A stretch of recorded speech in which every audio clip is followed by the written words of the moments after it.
প্রিয় শিক্ষার্থী বন্ধুরা, আশা করি সবাই ভালো আছেন, সুস্থ আছেন, নিরাপদে আছেন। আজকে আমরা আলোচনা করব ফৌজদারি কার্যবিধির পার্ট 4। পার্ট 4-এ আছে ধারা 154 থেকে 203, কিন্তু আমরা আজকে আলোচনা করব ধারা 154 থেকে 176 পর্যন্ত। এই ধারাগুলোতে শুধুমাত্র পুলিশের যে তদন্ত এবং পুলিশের কাছে সংবাদ দিলে পুলিশ কি ধরনের মামলা নিবে, জিআর মামলা, এনজিআর মামলা বা নন জিআর মামলা, এই সংক্রান্ত বিষয় এবং পুলিশের তদন্ত সংক্রান্ত আদ্যোপান্ত আজকে আমরা জানতে পারবো। অর্থাৎ পুলিশের কি কি কাজ আছে, ফৌজদারি কার্যবিধিতে কি কি বলা আছে, সেগুলো আমরা আজকে খুব সুন্দরভাবে বিস্তারিত জানবো। তো প্রথমে 154, আমলযোগ্য মামলার ক্ষেত্রে সংবাদ। আমলযোগ্য মামলা বলতে কগনিজেবল অফেন্স, যে অফেন্স গুলো একটু সিরিয়াস টাইপের, যেগুলো ইনস্ট্যান্ট সিদ্ধান্ত নিতে হয় এবং এই মামলার ম্যাজিস্ট্রেটের কোনো অনুমোদন ছাড়াই, কোনো অনুমতি ছাড়াই আসামিকে গ্রেপ্তার করা যায় এবং তাৎক্ষণিকভাবে তদন্ত শুরু করা যায়। যেমন যদি কোনো মেডিকেল সিচুয়েশন এমন হয় যে খুব দ্রুত চিকিৎসা করতে হবে, তাহলে দ্রুত ইমার্জেন্সিতে নিয়ে যে চিকিৎসা করা হয়, মানে খুব বেশি বিলম্ব করার সুযোগ থাকে না। তেমনি জরুরি কোনো ধরনের মামলা যদি হয় যে এই মুহূর্তে সঙ্গে সঙ্গে মামলা নিয়ে এ মামলার তদন্ত কার্যক্রম শুরু করতে হবে এবং এই মামলার আসামিকে গ্রেপ্তার করতে হবে। যদি আসামিকে গ্রেপ্তার করা না হয় তাহলে আসামি পলাতক হয়ে যেতে পারে। তো আমলযোগ্য মামলার ক্ষেত্রে যদি সংবাদ দেওয়া হয়, সংবাদ কে দিবে? এখানে পুলিশ যে রেড দেওয়ার জন্য বিভিন্ন টিম থাকে, তো অপরাধ কন্ট্রোলের জন্য বিভিন্ন জায়গায় যায় পুলিশ। সেখানে যে যদি তারা জানতে পায় যে এখানে কোনো অপরাধ হচ্ছে, তো ইনস্ট্যান্টলি সেখানে পুলিশ কিন্তু কাউকে অ্যারেস্ট করে সে অপরাধটা থেকে তাকে আটকাতে পারবে এবং একটা মামলা দিতে পারবে। আমরা সাধারণত যেটাকে বলি পুলিশ বাদী মামলা, মানে বাদী হবে পুলিশ।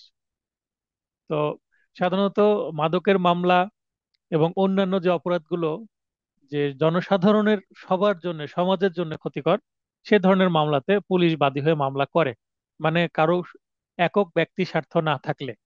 যদি ব্যক্তি স্বার্থ থাকে, কোনো বিশেষ ব্যক্তি বা পরিবারের ক্ষতি যদি হয়, কোনো বিশেষ ব্যক্তি বা পরিবার যদি ক্ষতিগ্রস্ত হয়, ভিকটিম হয়, তাহলে সেই বিশেষ পরিবারের কেউ পুলিশের কাছে যায় বা 999-এ ফোন দিয়েও কিন্তু মামলা হতে পারে। তো যেটা হোক না কেন, পুলিশের কাছে যদি সংবাদ দেওয়া হয়, তো যিনি সংবাদ দিবেন তাকে সংবাদদাতা বলা হবে এবং তিনি এজাহারকারী হবেন। তো এই যে সংবাদ দেওয়া হচ্ছে, তো সংবাদে প্রথমে কি বলা হচ্ছে সেটাই ফার্স্ট ইনফরমেশন রিপোর্ট বা এফআইআর বলা হয়, প্রাথমিক তথ্য বিবরণী। তো প্রাথমিক তথ্য বিবরণীর একটা ফর্ম থাকে। যে কোনো জিওর মামলার প্রথমে একটা টপ সিট থাকে, এই টপ সিটে কিন্তু এই জিআর মামলাটা থাকে এবং তার পরের পৃষ্ঠাতেই থাকে হচ্ছে এজাহার বা একটা দরখাস্ত। যে দরখাস্ত বা অ্যাপ্লিকেশনে মামলার বর্ণনা থাকে এবং এফআইআর এ ফরমেট আকারে থাকে কখন, মানে মামলার নাম্বার, থানার মামলা নাম্বার, জিআর নাম্বার বা register number, general register number, তারপরে মামলার খুঁটিনাটি বিষয়গুলো উল্লেখ থাকে। এখানে আসামিদের নাম থাকে, এজাহারকারী বা বাদীর নাম থাকে, মামলা কি ধারায় কোন আইনে করা হচ্ছে, এটসেট্রা এটসেট্রা, সব ছক আকারে বর্ণনা করা থাকে। তো আপনাদের যদি এফআইআর বা ফার্স্ট ইনফরমেশন রিপোর্ট বা প্রাথমিক তথ্য বিবরণী বা এজাহারের মানে বাস্তবে চেহারা না দেখে থাকেন, জাস্ট যিনি দেখতে চান, যদি একজনও হোয়াটসঅ্যাপে মেসেজ করেন যে ক্লাসের শেষে করলেই হবে যে আমাদের একটা স্যাম্পল দেন, এফআইআর এর একটা স্যাম্পল প্রয়োজন, তাহলে আমি এফআইআর এর স্যাম্পল দিয়ে দেবো। আর যদি আপনাদের থাকে বা দেখা থাকে তাহলে আর দরকার নেই। স্থানীয় মামলার ওসির নিকট, তাহলে সরি, স্থানীয় থানার ওসির নিকট। তো মামলা করতে হবে, আপনার ঘটনা ঘটলো যে থানার আন্ডারে, সেই থানার, সেই ঘটনাস্থল থেকে কাছে যে থানা, সেই থানাতেই তো যেতে হবে। তাই এখানে স্থানীয় থানা বলতে এখানে প্রতিটা থানার একটা টেরিটরি বা স্থানীয় সীমানা নির্ধারণ করা থাকে। তো সেই সীমানার মধ্যে যদি হয়, যেমন আমি এই মুহূর্তে আছি রাজশাহী চন্দ্রিমা একটা আরএমপি বা রাজশাহী মেট্রোপলিটন পুলিশ স্টেশনের আন্ডারে। তো এখানে যদি আশেপাশে কোনো অপরাধ হয়, তাহলে চলে যেতে হবে চন্দ্রিমা থানায় ওসির কাছে। ওসি বলতে অফিসার ইনচার্জ বা থানার ভারপ্রাপ্ত কর্মকর্তা। মৌখিক বা লিখিত সংবাদ। এখন আমার সামনে যদি কোনো অপরাধ হয়, তো আমি একটা দরখাস্ত লিখে থানায় চলে গেলাম যে এটাকে এজাহার হিসাবে নিতে বলছি। এখানে আমি নিজে বাদী হলাম বা এজাহারকারী হলাম, দরখাস্তকারী হলাম। বা সেখানে গিয়েও অনেকে তো আছে যে নিজে দরখাস্ত লিখতে পারবে না বা এজাহারটা লিখতে পারবে না। তো তারা কি করবে? থানায় যাবে, যে মুখে বর্ণনা করবে। এবং থানায় মুখে যে বর্ণনা করা হচ্ছে, তো এফআইআর বা এজাহার লেখার জন্য এই ধরনের ট্রেনিং প্রাপ্ত ব্যক্তি থাকে থানায়। তো কোনো পুলিশ কর্মকর্তা তার বক্তব্য শুনে এজাহারটা লিখবে এবং নিচে যিনি সংবাদ দিচ্ছেন সেই ব্যক্তির স্বাক্ষর নেবেন। তার মানে তিনি এজাহারকারী হয়ে গেলেন, যদিও তিনি নিজে এজাহারটা লিখছেন না, আরেকজনকে দিয়ে লিখিয়ে নিচ্ছেন। আবার কম্পিউটারে টাইপ করা হতে পারে। এখানে যদি এজাহারটা মৌখিক হয়, তাহলে ওসি কর্তৃক, মানে ওসি নিজেই লিখবেন। কিন্তু ওসি যদি নিজে না লিখেন, তার নির্দেশে অন্য কেউ লিখবেন। একটু আগে যেটা বললাম, সংবাদদাতাকে পড়ে শোনানো হবে। পড়ে শোনানোর পরে কিন্তু সংবাদদাতা কর্তৃক স্বাক্ষর হবে। তার মানে সংবাদদাতা পড়বে, যদি বলে হ্যাঁ ঠিক আছে এরকমই ঘটনা ঘটেছে, এটা আমার বক্তব্য মতোই হলো, তারপরে তিনি স্বাক্ষর করবেন। এখন কিন্তু স্বাক্ষরের নিচে নিজের নাম এবং মোবাইল নাম্বারটাও এখন উল্লেখ করতে হয়। মোবাইল নাম্বারটা কম্পালসারি হয়ে গেছে এজাহারে দেওয়া। অতঃপর তারপরে কি হবে? সরকারের নির্ধারিত বহিতে নথিভুক্ত বা এজাহার আকারে। তাহলে 154 ধারায় এফআইআর বা এজাহার বা জিআর মামলা ফাইলিং এর বিষয়টা স্পষ্টভাবে বলা আছে। খুবই বক্সের মধ্যে সংক্ষিপ্তভাবে 3টা লাইনে আমি বলে দিয়েছি, অনেক তথ্য আছে এর মধ্যে। তাহলে আশা করি যে কিভাবে একটা এজাহার দায়ের হয় সেটার একটা সিনারিও আপনাদের বোঝানোর চেষ্টা করলাম, সেটা আপনারা বুঝতে পারলেন। এরপর 155 ধারা, আমল অযোগ্য মামলার সংবাদ বা জিডি বা সাধারণ ডায়েরি। তাহলে আমরা সাধারণ ডায়েরি বা জিডি জিডি সম্পর্কে শুনেছি বা জানি। তাহলে 154 ধারা হচ্ছে এফআইআর বা জিআর মামলা ফাইলিং এর বিষয়ে বলা হচ্ছে থানায়। আর 155 ধারায় হচ্ছে জিডি বা সাধারণ ডায়েরি হচ্ছে দায়ের কিভাবে করতে হয়, সেই সাধারণ ডায়েরি বিষয়ে বলা হচ্ছে 155-তে। আমলযোগ্য 154-তে, আর আমল অযোগ্য সেটা 155-তে। সংবাদের সারাংশ নথিভুক্ত করে সংবাদদাতাকে ম্যাজিস্ট্রেটের নিকট প্রেরণ করা হয়। ম্যাজিস্ট্রেটের নিকট কেন প্রেরণ করা হয়? এইটা ম্যাজিস্ট্রেটের পারমিশন ছাড়া এই মামলা তদন্ত করার সুযোগ নাই। ম্যাজিস্ট্রেট যদি দেখে এটি সিলি ম্যাটার, তদন্ত করা দরকার নাই বা তদন্ত চাচ্ছে না, আলটিমেটলি যেই কারণে জিডি করা হয়েছিল সেই সমস্যার সমাধান হয়ে গেছে, আপোষ হয়ে গেছে, তাহলে আর তদন্ত নিবে না। ম্যাজিস্ট্রেটের কাছে একটা নির্দিষ্ট তারিখে জিডি কারীকে যেতে বলা হয়।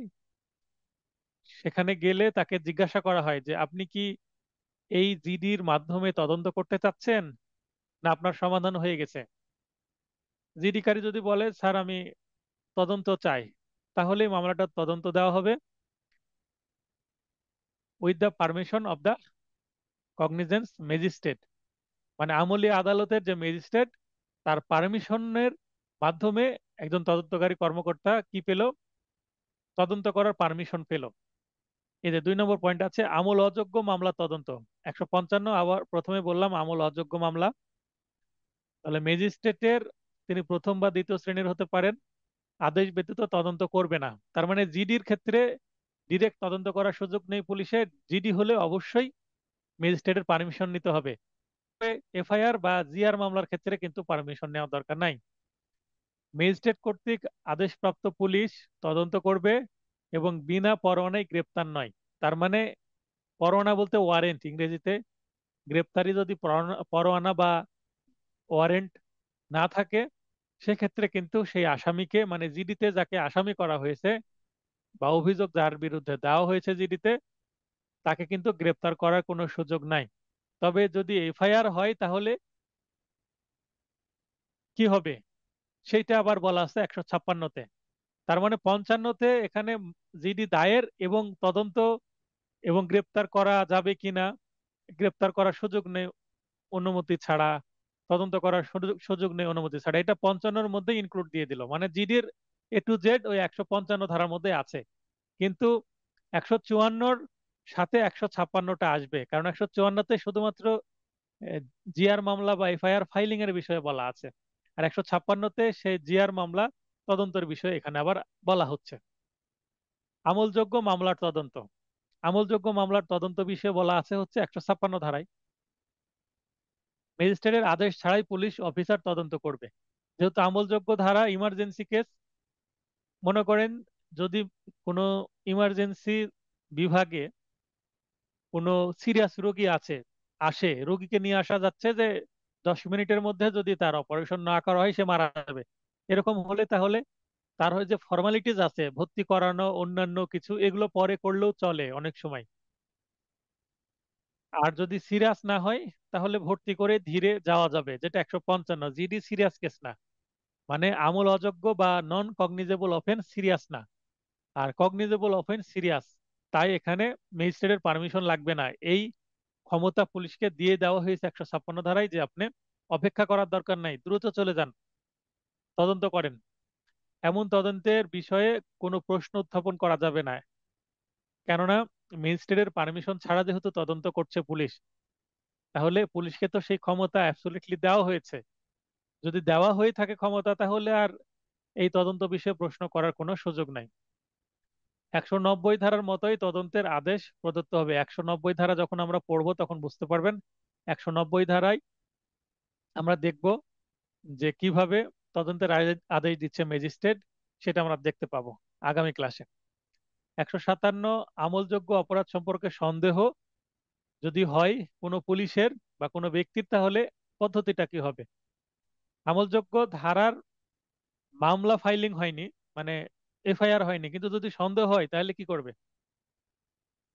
ওসি ঘটনা সম্পর্কে ম্যাজিস্ট্রেটকে রিপোর্ট করে নিজে বা অধস্তন অফিসারকে ঘটনাস্থলে প্রেরণ করবেন। ব্যক্তির নাম উল্লেখপূর্বক সংবাদ নেওয়া হলে ও ঘটনাটি মারাত্মক প্রকৃতির না হলে, আবারও বলছি মারাত্মক প্রকৃতির না হলে, আমলযোগ্য কিন্তু মারাত্মক না, আমলযোগ্যর মধ্যেও আবার কি, মানে ভেরি সিরিয়াস আবার লেস সিরিয়াস, তো এটা হয়তো বা লেস সিরিয়াস একটু, কারণ সন্দেহ হয়েছে আমলযোগ্য অপরাধ হয়েছে মনে মনে করে, কিন্তু সরজমিনে যে দেখা যাচ্ছে যে আসলে সিরিয়াস কিছু না, মানে আমলযোগ্য ভেবেছিলাম, আলটিমেটলি সেটা আমলযোগ্য না, হয়তোবা আমল অযোগ্য। তাই সরজমিনে তদন্ত নিষ্প্রয়োজন, মানে যাওয়ার দরকার নাই, যেহেতু আমলযোগ্য না, সন্দেহ হয়েছিল আমলযোগ্য, সরজমিনে মানে যাওয়ার আর দরকার হচ্ছে না, কারণ পরে দেখা গেল সেটা কি না, আমলযোগ্যই না, মানে মামলার প্রকৃতি মারাত্মক প্রকৃতির না, মানে যেটা আমি ইংরেজিতে বারবার সিরিয়াস বলছি। ওসি মানে অফিসার ইনচার্জ বা ভারপ্রাপ্ত কর্মকর্তা থানার, তদন্তের যথাযথ কারণ না দেখলে তদন্ত করবেন না। তদন্তের কারণই নাই, শুধু সন্দেহ করা হয়েছিল, তাহলে সন্দেহ দূর হয়ে গেছে, আর এই সন্দেহের ভিত্তিতে তদন্তের দরকার নাই। উপধারা 1 এর দফা ক ও খ, একটু আগে যেটা পড়লাম, অনুসারে ওসি যাই করুক না কেন তা সংবাদদাতাকে জানাবে। তার মানে সংবাদদাতা বলল স্যার এখানে এমন একটা অপরাধ ঘটছে, 999-এ ফোন দিতে পারে বা সরাসরি ওসি কে ফোন দিতে পারে, বা কোনো থানার কোনো এসআই কে ফোন দিতে পারে, বা এএসআই কে ফোন দিতে পারে, কোনো কনস্টেবল কে ফোন দিতে পারে, দিয়ে বলতে পারে যে এখানে একটা অপরাধ হচ্ছে। আমলযোগ্য ধারা ধারার অপরাধ হচ্ছে মর্মে সন্দেহ করে হয়তোবা সেখানে কোনো অফিসার বা ওসি নিজেই চলে যেতে পারে। আচ্ছা গেল, যাওয়ার পরে দেখলো যে তদন্ত করার মতো কিছু নাই, তাহলে যিনি সংবাদ দিলেন তাকে অন্তত জানাতে হবে যে আপনি যে সংবাদ দিয়েছেন সেইটার তদন্ত করা হলো না, কারণ তদন্তের কোনো কি নাই, প্রয়োজন নেই। আর যদি তদন্ত করা হয় তাহলেই তাকে জানানো হবে যে আপনার সংবাদের ভিত্তিতে আমরা তদন্ত শুরু করেছি। তদন্ত করা হোক আর না হোক, তদন্ত করা হোক আর না হোক, সংবাদদাতাকে, যিনি জানিয়েছেন পুলিশকে, তাকে অন্তত সংবাদটা দিতে হবে যে আপনার সংবাদের ভিত্তিতে কি সিদ্ধান্ত নেওয়া হলো, তদন্ত হচ্ছে না হচ্ছে না। সেক্ষেত্রে সংবাদদাতা হয়তোবা আদালতে গিয়ে মামলা করতে পারে যদি থানায় কাজ না হয়। 58, 158 ধারায় বলছে যে 157 ধারা অনুসারে রিপোর্ট পেশ। 157 ধারায় তদন্ত করা হোক বা না হোক, সরকার নির্দেশ দিলে পুলিশের উচ্চ পদস্থ অফিসারের মাধ্যমে ম্যাজিস্ট্রেটের নিকট রিপোর্ট রিপোর্ট পেশ করতে হবে, মানে রিপোর্ট দাখিল করতে হবে, রিপোর্ট দিতে হবে। পুলিশের উচ্চ পদস্থ অফিসারের নির্দেশ মোতাবেক নথিভুক্ত করে অবিলম্বে ম্যাজিস্ট্রেটের নিকট রিপোর্ট পেশ করতে হবে। 57 ধারায় কি করা হলো সেটার একটা রিপোর্ট দিতে হবে, মানে ম্যাজিস্ট্রেটকে অবগত করতে হবে। 159, তদন্ত বা প্রাথমিক অনুসন্ধান করার ক্ষমতা। এরূপ রিপোর্ট পেয়ে, এই 159টা হচ্ছে এই যে ম্যাজিস্ট্রেটের কাছে 158 ধারায় যে অবগত করা হলো, কোনো রিপোর্ট দেওয়া হলো, এরপরে ম্যাজিস্ট্রেট কি করবে সেটা বলা হচ্ছে 159-এ। দেখবেন একটা মানে সিরিয়ালি ধীরে ধীরে আগানো হচ্ছে একটা, মানে অনেকটা সিনেমার সিনের মতন স্টেপ বাই স্টেপ যাচ্ছে, এটা বোঝার চেষ্টা করবেন।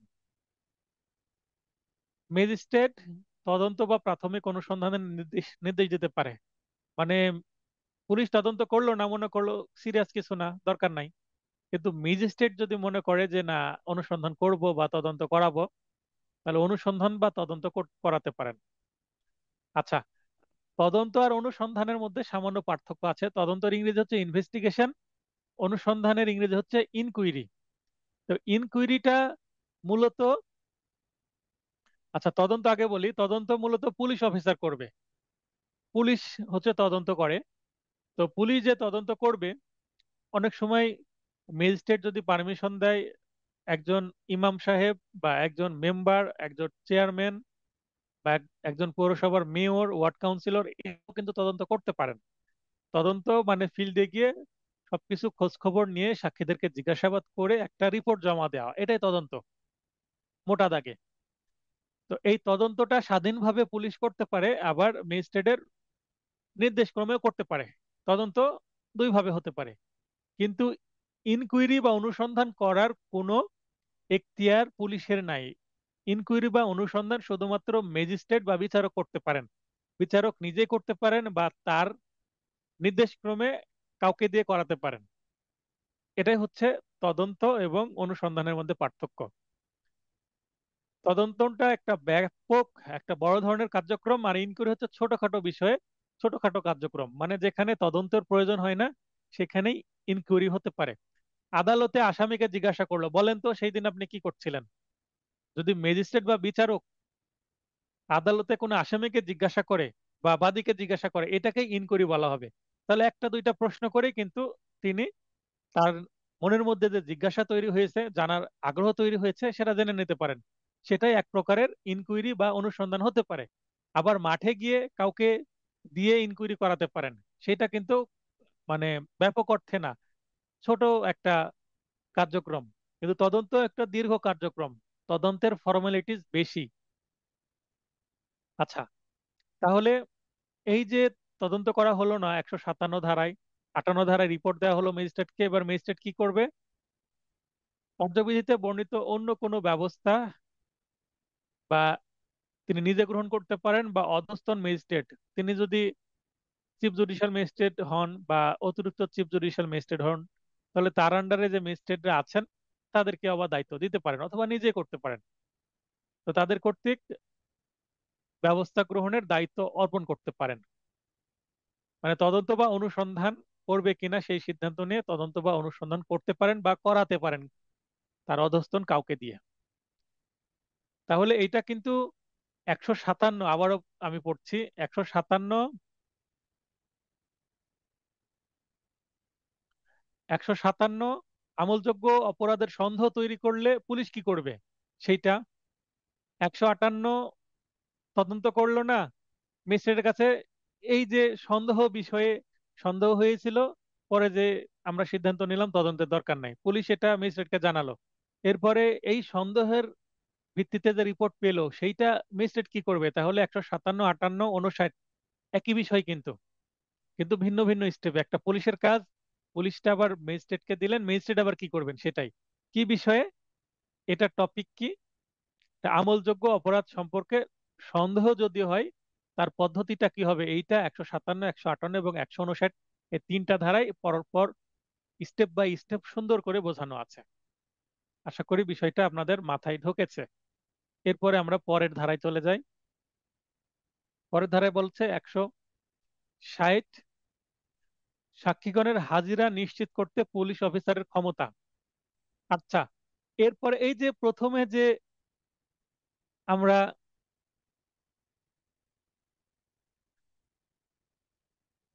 155 ধারায় 155 ধারায় জিডি করা হলো।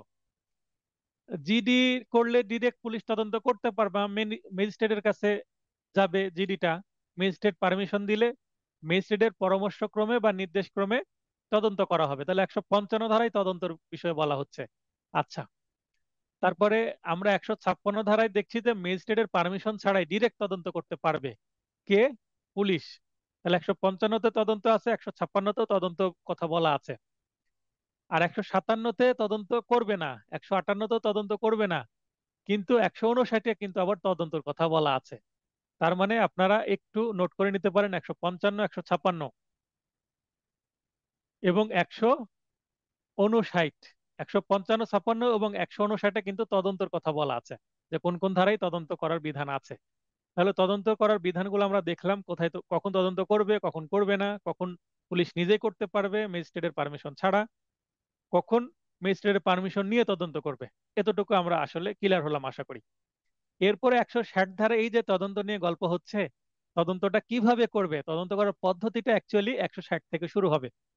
মানে তদন্ত করতে গেলে কিভাবে করতে হবে। এখন এতক্ষণ আমরা আলোচনা করছি খিচুড়ি রান্না বিষয়ে, এখন খিচুড়িটা কিভাবে রান্না হবে, মানে রেসিপিটা কি, সেটা আমরা 160 ধারা থেকে পরবর্তী সেকশনগুলোতে জানতে পারবো। মানে এতক্ষণ সংবাদ দেওয়া বিষয়ে আমরা জানলাম, এখন আমরা তদন্ত কিভাবে করে পুলিশ সেটা আমরা একটু জানার চেষ্টা করব ফৌজদারি কার্যবিধির ধারাগুলো অনুসারে। 160 ধারে বলা হচ্ছে সাক্ষীগণের হাজিরা নিশ্চিত করতে পুলিশ অফিসারের ক্ষমতা। তাহলে এখানে তদন্ত করতে গেলে সাক্ষী দরকার হয়। পুলিশ তো যাবে এলাকায়, পুলিশের বাড়ি তো আর হয়তোবা ঘটনাস্থলে না। তাহলে ঘটনাস্থলে যেহেতু পুলিশের বাড়ি না, ঘটনাটা পুলিশ জানবে কার কাছ থেকে? কোনো না কোনো মানুষের কাছ থেকেই তো জানবে। যেমন আপনি একটা রাস্তা দিয়ে যাচ্ছেন, রাস্তা দিয়ে যাওয়ার সময় দেখলেন এক জায়গায় অনেকগুলো ভিড় আছে। আবারও বলছি, সবাই এটা কল্পনা করেন, যারা স্টুডেন্ট ক্লাস করছেন বা ভিডিও দেখবেন যারা, তাদের কথা বলছি, যারা আমার কথা শুনছেন, আপনারা কল্পনা করেন যে রাস্তা দিয়ে যাচ্ছেন, 10-12 জন লোক ভিড় করে আছে। এখন আপনার স্বভাবত সময় থাকলে একটু কৌতূহল হতে পারে কি হচ্ছে এখানে। আপনি এগিয়ে গেলেন, যে আপনার সামনে যাকে পেলেন তাকে জিজ্ঞাসা করলেন যে ভাই বা বোন বা আঙ্কেল, এখানে কি হচ্ছে, ঘটনাটা কি। এটা জিজ্ঞাসা করবেন কিনা? বাস্তবে তো এরকম অনেক হয়। বা বোঝার চেষ্টা করেন কি হচ্ছে, তো কাউকে যে জিজ্ঞাসা করলেন, তো যাকে জিজ্ঞাসা করলেন সে যদি একটা উত্তর দাও, তাহলে তিনি সাক্ষী হয়ে গেল। যাকে জিজ্ঞাসা করলেন তিনি যদি কোনো উত্তর দেয় যে এখানে কি হচ্ছে, হকারে একটা প্রোডাক্ট বিক্রয় করছে, খুব মানে নাটকীয় ভাবে উপস্থাপন করে হকার একটা প্রোডাক্ট বিক্রয় করছে, এটা হতে পারে। বা এখানে একটা চোর ধরা পড়েছে, তাকে ধরে পুলিশে দেওয়ার ব্যবস্থা হচ্ছে। তার মানে যেটাই তথ্য আপনি জানতে পারেন, যার কাছ থেকে আপনি তথ্য নিলেন তিনি হচ্ছেন ইনফরমেন্ট বা সাক্ষী, আপনাকে সাক্ষ্য দিল। এখন পুলিশ ঘটনাস্থলে গেলে তিনিও তো মানুষ, তিনি তো আর এমনিতে সবকিছু জেনে যাবেন না, কাউকে না কাউকে তো জিজ্ঞাসা করতে হবে, তাই নয় কি? তো যাকে যাকে জিজ্ঞাসা করা হবে তিনি তিনি সাক্ষী, তদন্তে প্রাপ্ত সাক্ষী। তো এই সাক্ষীগণের হাজিরা নিশ্চিত করতে পুলিশ অফিসারের ক্ষমতা। সাক্ষীগণকে হাজিরা নিশ্চিত করতে হবে, তার মানে এই যে যারা সাক্ষী দিবে তাদেরকে কিন্তু আদালতে এসেও আবার কিন্তু সাক্ষী দিতে হবে, জবানবন্দি দিতে হবে। আসামি পক্ষের আইনজীবী আবার তাদেরকে জেরাও করবে।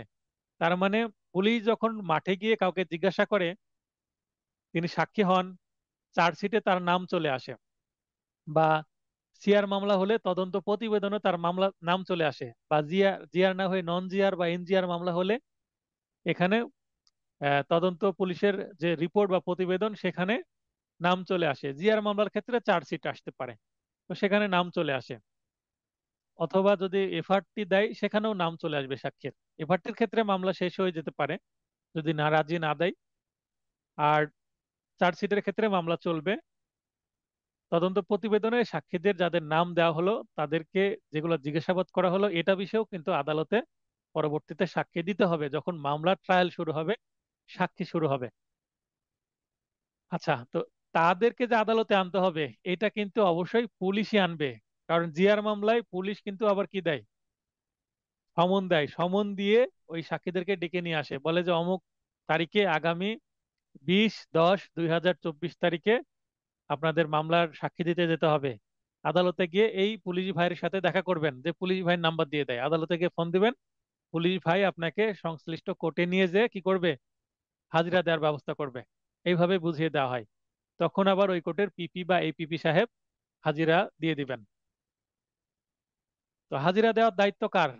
পুলিশ অফিসারের। এইটা কিন্তু গুরুত্বপূর্ণ লাইন, এখান থেকে কিন্তু নম্বর আসে।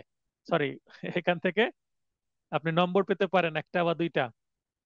এমসিকিউ প্রশ্ন আসতে পারে এখান থেকে, যে সাক্ষীদের হাজিরা নিশ্চিত করার দায়িত্ব কার? জিয়ার মামলার ক্ষেত্রে পুলিশের। যিনি ঘটনা জানেন তাকে নিজ বা পার্শ্ববর্তী থানার তদন্তকারী পুলিশ অফিসার, যিনি আইও, কি করবেন? নিজের সম্মুখে হাজির হতে বা লিখিত আদেশ দিতে পারবেন। তার মানে এখানে পুলিশ আদালতে হাজির হওয়ার জন্য দায়িত্ব নেবে, আবার তদন্ত চলাকালীন বলতে পারে যে আপনি একটু থানায় আসেন, আপনাকে কিছু জিজ্ঞাসাবাদ করতে হবে একটা মামলার বিষয়ে। তখন কিন্তু থানায় যেতে বাধ্য। আবার পুলিশ নিজে ঘটনাস্থলে গিয়েও কিন্তু আসামিকে আহ, অপরাধ আসামি করেছে কিনা সেটার সত্যতা যাচাইয়ের জন্য সাক্ষীদের জিজ্ঞাসা করতে পারেন। তো এখানে নিজ থানাতেও যেতে পারে, আবার পার্শ্ববর্তী থানাতেও যেতে হতে পারে পুলিশ অফিসারকে, কারণ ঘটনা যদি দুই থানার অন্তর্ভুক্ত হয় সেক্ষেত্রে যে কোনো একটা থানায় মামলা হবে, এবং দুই থানার যে কোনো একটা থানাতে সাক্ষীদেরকে যেতে বলতে পারে।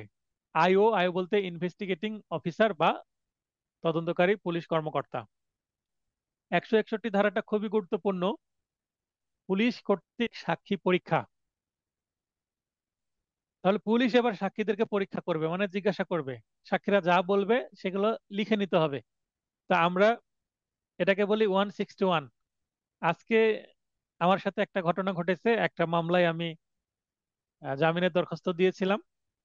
5টা আসামি, তার মধ্যে 4জন হাজির হয়েছে, স্যারেন্ডার দিলাম বা আত্মসমর্পণ করলাম। এই মামলায় বেশ কিছু সেকশন আছে, তার মধ্যে নন বেলেবল সেকশন আছে 386। তার মানে মৃত্যুর ভয় দেখিয়ে এক্সটর্শন, জোরপূর্বক সম্পত্তি আদায় করেছে। বাদী দাবি করছে আমার থেকে ব্যাগ ছিনিয়ে নিয়েছে। এই ব্যাগের মধ্যে আমার 4.5 লক্ষ টাকা ছিল। তদন্ত রিপোর্টও আসছে, হ্যাঁ 4.5 লক্ষ টাকা নিয়ে নিয়েছে আসামিরা। এখন যিনি তদন্ত করেছেন তিনি সাক্ষী 7টা কি 8টা সাক্ষীকে জিজ্ঞাসা করেছেন। 8জন সাক্ষীর একজন বলেছে 1 নম্বর আসামি নিয়েছে ব্যাগ, আরেকজন এসে বলছে 2 নম্বর আসামি নিয়েছে। মানে ম্যাক্সিমামই বলেছে 1 নম্বর আসামি টাকার ব্যাগটা ছিনিয়ে নিয়েছে, আর দু একজন বলেছে 2 বা 3 নম্বর আসামি। কিন্তু মজার বিষয় হচ্ছে, যিনি মামলা করেছেন এই মামলায় বাদী দাবি করছে 5 নম্বর আসামি আমার টাকার ব্যাগ ছিনিয়ে নিয়েছে। বোঝার চেষ্টা করেন, যারা মানে ক্রিমিনাল লয়ার হবেন, মামলার জামিন করাতে এবং আসামিকে খালাস করাতে এই তথ্যটা খুবই গুরুত্বপূর্ণ। 161 ধারার জবানবন্দি, সাক্ষীরা যেটা বলে। তো মনে করেন মিস্টার রহিম সাক্ষী, তিনি বলছেন যে 3 নম্বর আসামি টাকার ব্যাগ ছিনিয়ে নিয়েছে, কিন্তু মামলায় বলা আছে 5 নম্বর আসামি ছিনিয়ে নিয়েছে। আবার ম্যাক্সিমাম সবাই বলছে 1 নম্বর আসামি ছিনিয়ে নিয়েছে। তার মানে কথা দুই রকম হয়ে গেল না? সাক্ষীর জবানবন্দির সাক্ষীর বক্তব্য এবং বাদীর মামলার বক্তব্যের সাথে কি অন্যরকম হয়ে গেল। তো আমার এটা চোখে পড়লো। আমি জাস্ট প্রথমে এটা বললাম যে স্যার, মামলায় আর্জিতে দাবি করছেন বা অভিযোগপত্রে দাবি করছেন যে 5 নম্বর আসামি আমার টাকার ব্যাগ ছিনিয়ে নিয়েছে, কিন্তু সাক্ষী এখানে 7টার মতন, তারা একজনও বললেন যে একজনও বললেন না যে 5 নম্বর আসামি ছিনিয়ে নিয়েছেন। তাহলে এখানে একটা যথেষ্ট সন্দেহ তৈরি হলো ইওর অনার। এবং একটা মাত্র নন অ্যাভেলেবল সেকশন, এবং যেহেতু এই সেকশন নিয়ে একটা তদন্ত তৈরি হয়েছে টাকা আদৌ নিয়েছে কিনা, ব্যাগ নিতে দেখেছে সবাই, কিন্তু ব্যাগের ভিতরে টাকা ছিল কিনা এটা তো আর কেউ দেখেনি কোনো সাক্ষী। তো এই ধরনের ল পয়েন্টে কিছু কথা বললাম, কিছু ফ্যাক্ট নিয়ে কথা বললাম, আমার 4জন আসামিকেই জামিন দিয়ে দিল। তো এইটা আমি বলেছি বলে অপর পক্ষের আইনজীবী যতই কথা বললেন, বাদী পক্ষের তার কথা না শুনেই আমার কথার ভিত্তিতে কিন্তু জামিন দিয়ে দিলেন, কারণ আমি মূল জায়গাতে এখানে বক্তব্যটা পেশ করেছি। আহ, বিচারক ম্যাজিস্ট্রেট উনি বুঝতে পেরেছেন যে আমি কি বক্তব্য বলার চেষ্টা করলাম। তো এটা কিন্তু খুবই গুরুত্বপূর্ণ, আবারও স্মরণ করে দিচ্ছি 161 ধারা জামিন করানোর ক্ষেত্রে, ট্রায়ালে জেরা করার ক্ষেত্রে খুবই গুরুত্বপূর্ণ।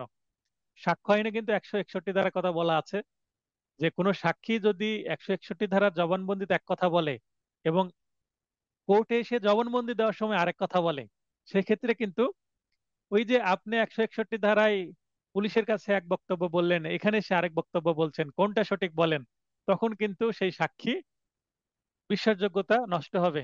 তখন সেই সাক্ষীর বক্তব্য পুরোটাই নষ্ট হয়ে যাবে। আসামির পক্ষে তখন রায় চলে আসার সম্ভাবনা আছে। তো 161 ধারা আছে কিনা এটা চেক করতে হয়। এবং 164 ধারা একটু পরে পড়বো, তখন আবার একটু বাস্তব রেফারেন্স দেওয়ার চেষ্টা করব। আচ্ছা, পুলিশ কর্তৃক সাক্ষী পরীক্ষা। তদন্তকারী পুলিশ অফিসার, আইও, যারা ঘটনার তথ্য ও পরিস্থিতির সাথে পরিচিত, তারাই হচ্ছে সাক্ষী। তাদের মৌখিকভাবে পরীক্ষা করবেন। ঘটনা সংশ্লিষ্ট সমস্ত প্রশ্নের জবাব দিতে সাক্ষী বাধ্য।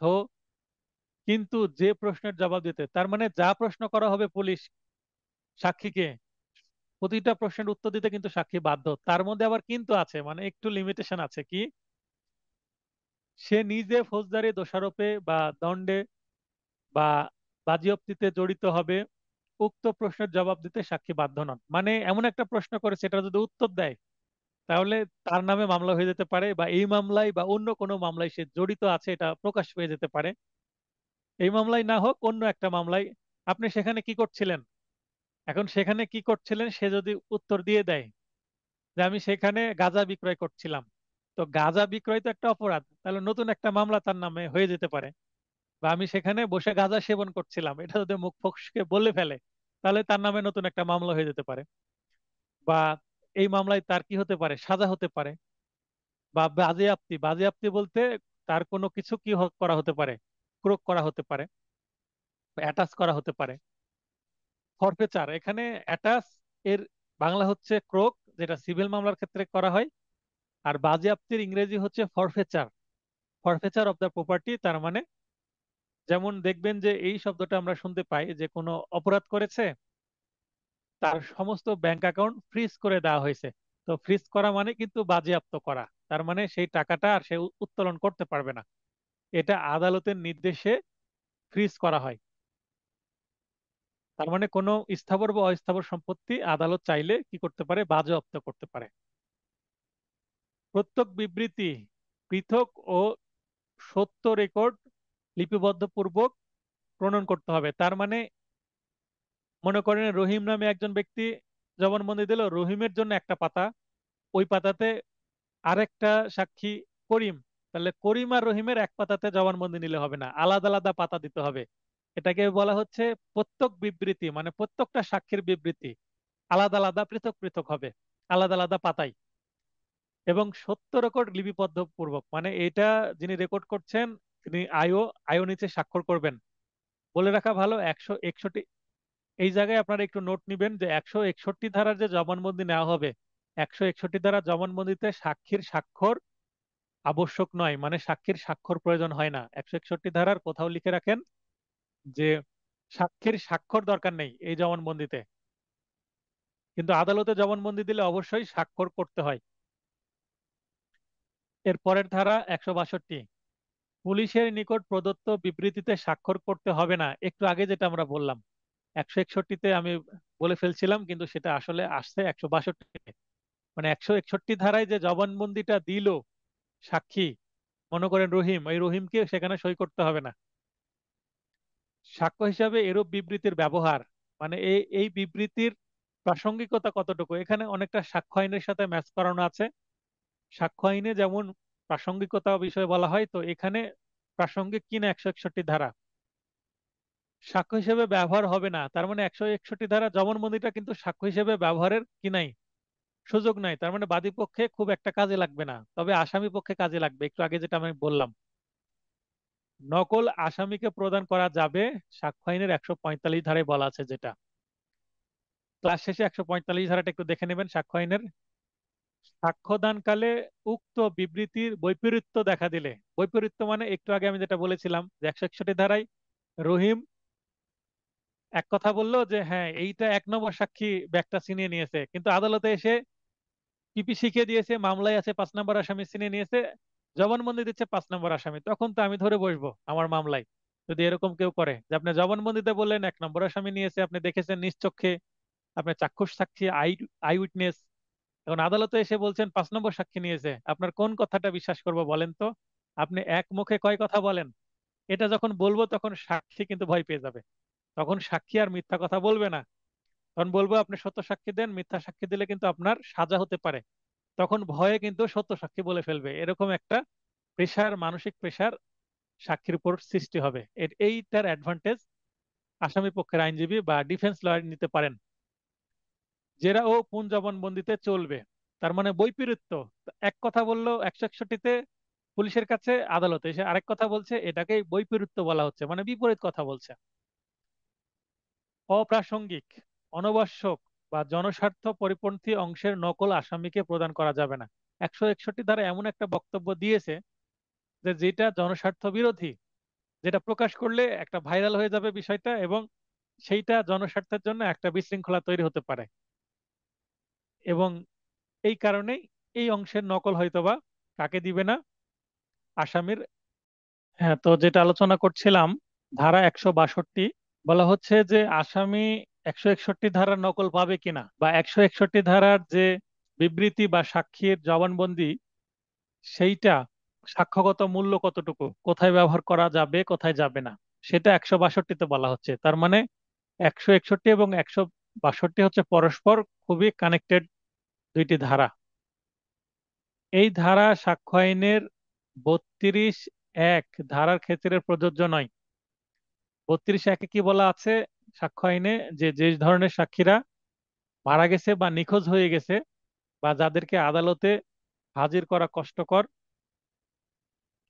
তাদের ক্ষেত্রে সরাসরি সাক্ষ্য না দিলেও হবে, তাদের অন্য সাক্ষ্য দ্বারাও প্রমাণ করা যাবে, বা তাদের পক্ষে ডাইং ডিক্লারেশন হলে অন্যরা সাক্ষ্য দিতে পারবে।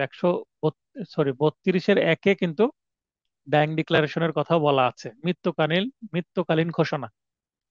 27 ধারার বিধানকে প্রভাবিত করবে না। 27 ধারা কি?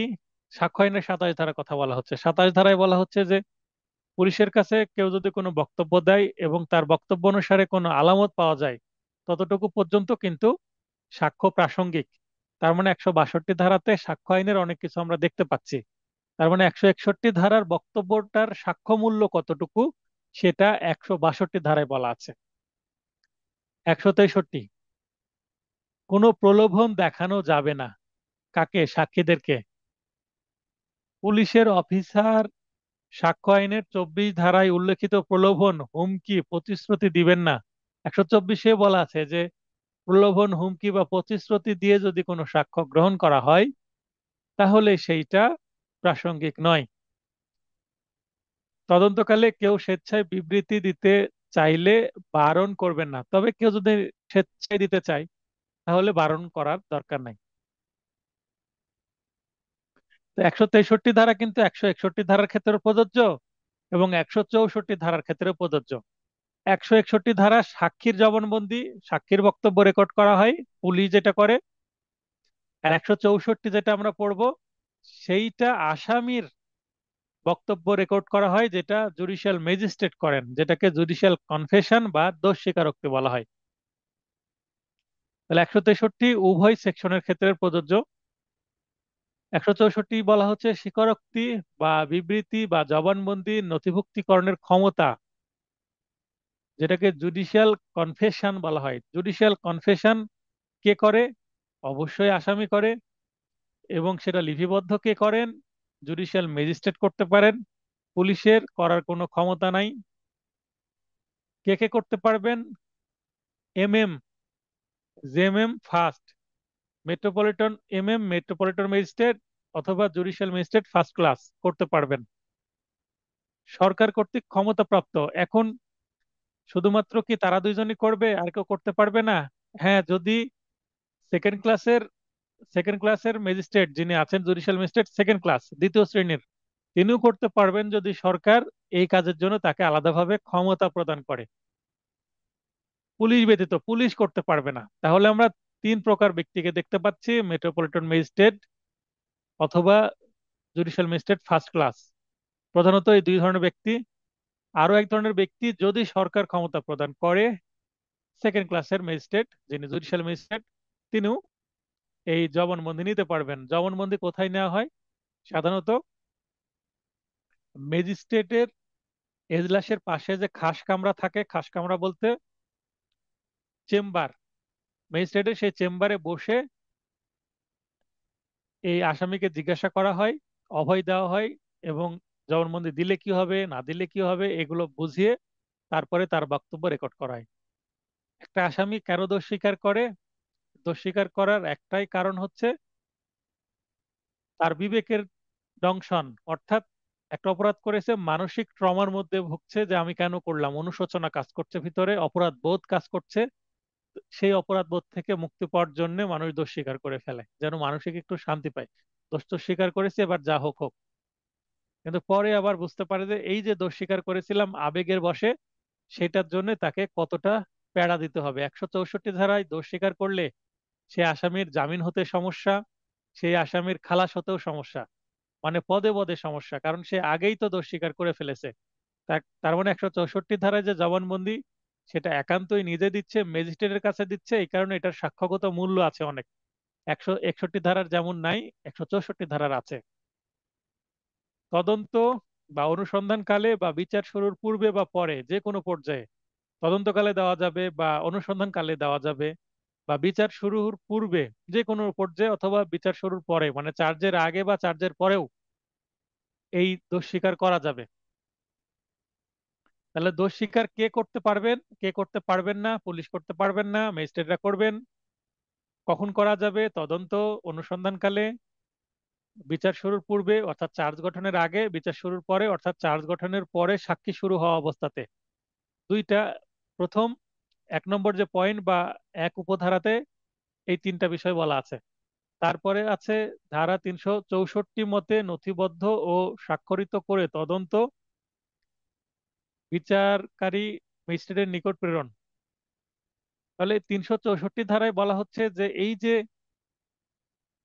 কোনো কিছু জবানবন্দি গ্রহণ করলে সেটা কিভাবে নথিভুক্ত হবে, সেটা 364 ধারায় বলা আছে। তো 364 ধারায় যে ওয়েতে জবানবন্দি লিপিবদ্ধ করতে হবে, ঠিক একই ওয়েতে 164 ধারাতেও জবানবন্দি লিপিবদ্ধ করতে হবে। যেহেতু একই বিষয় 364 ধারাতে আছেই, তাই আর এখানে সেটা রিপিট করা হয়নি, জাস্ট লিঙ্ক করে দেওয়া হয়েছে। অ্যাজ ইট ইজ যেইভাবে আছে 364-তে, ওইভাবেই 164-তে হবে। তার মানে ম্যাজিস্ট্রেটের জন্য নির্দেশনা এখানে দেওয়া আছে যে আপনি কিভাবে জবানবন্দি গ্রহণ করবেন। 364 পড়ে নিলেই তিনি 164 ধারার লিপিবদ্ধ একইভাবে করবেন। এটাকে আমরা ডিপোজিশন বলি। ডিপোজিশন জবানবন্দি জেরা যেভাবে ম্যাজিস্ট্রেট নিজে বা তার পক্ষে কোনো স্টেনোগ্রাফার লিপিবদ্ধ করেন, হাতে হাতে লিখে, হ্যান্ডরাইটিং, অথবা ল্যাপটপ বা কম্পিউটারে টাইপ করেও এই ডিপোজিশন বা কনফেশন নেওয়া যায়। স্বীকারোক্তি করতে বাধ্য নন কে? আসামি।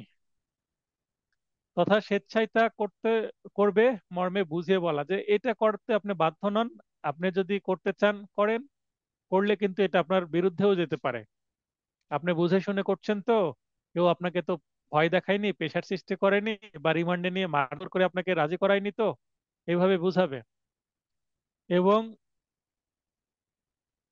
নিচে ম্যাজিস্ট্রেট স্মারক মন্তব্য সহ স্বাক্ষর করবেন। তার মানে যে জুডিশিয়াল কনভেনশন না হলো, শেষে তিনি স্মারক নম্বর সহ মন্তব্য করবেন, এবং তিনি অবশ্যই এটা স্বাক্ষর করবেন।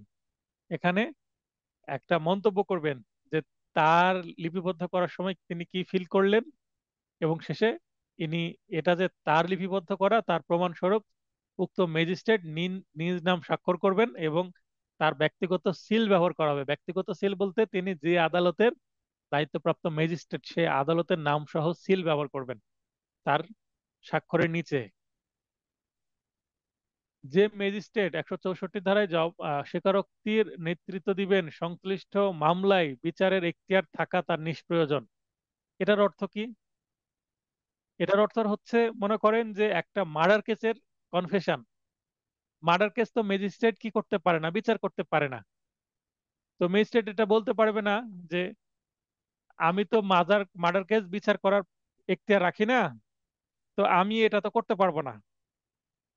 আমি যেহেতু মার্ডার কেস বিচারের এখতিয়ার রাখি না, আমি এইটার জবানবন্দি নিতে পারবো না আপনার। দায়রা জজের কাছে যান। তো দায়রা জজ তো 164 ধারার জবানবন্দি লিপিবদ্ধই করে না, দায়রা জজ বিচার করেন। তাহলে এটা দ্বারা আমি কি বোঝালাম, যে মামলা যতই বড় হোক, ম্যাজিস্ট্রেট বিচার করতে পারুক আর না পারুক, এই মামলার আসামির বিচারের ক্ষমতা ম্যাজিস্ট্রেটের থাক বা না থাক, এখতিয়ার আর ক্ষমতা একই কথা, জুরিসডিকশন বা পাওয়ার একই বিষয়। তো না থাকলেও জবানবন্দি নিতে কোনো সমস্যা নাই। মামলার বিচার করি আর না করি, জবানবন্দি তো নিয়ে রাখি। ব্যাপারটা এরকম। 165, পুলিশ অফিসার কর্তৃক তল্লাশি। আমরা তল্লাশি সংক্রান্ত ধারা পড়েছি 98-এ, সার্চ ওয়ারেন্ট। তো পুলিশ অফিসার তল্লাশি সেখানে আমরা দেখলাম, এখানে আরো একটু দেখবো। তা মামলা তদন্ত করতে গিয়ে, অপরাধ তদন্ত করতে গিয়ে তল্লাশি, আর ওইটা হচ্ছে কোনো বস্তু কারো কাছে আছে কিনা বা 100 ধারায় কোনো মানুষ আটকায় রাখছে কিনা জোর করে, সেটা তল্লাশি করে মানুষ খুঁজে বের করা। এবং সেটা তল্লাশি করে কোনো বস্তু খুঁজে বের করা, মানে স্পেশালি কোনো মানুষ বা বস্তুর জন্য কিন্তু সেই তল্লাশি হয়। ভিকটিমকে খুঁজে বের করার জন্য 100 ধারায় মামলা করতে হয়, আর কোনো বস্তু খুঁজে বের করার জন্য 98 ধারায় মামলা করতে হয়। কিন্তু 165 ধারার যে তল্লাশি, এটা আসামিকে খুঁজে বের করার জন্য। তল্লাশি ঠিক আছে, কিন্তু এটা আসামিকে খুঁজে বের করবে। তদন্ত ক্ষমতাপ্রাপ্ত পুলিশ অফিসার নিজ থানার সীমার মধ্যে তল্লাশি, তবে ব্যাংক হিসাবের বিষয় হলে সেটা করার সুযোগ নাই।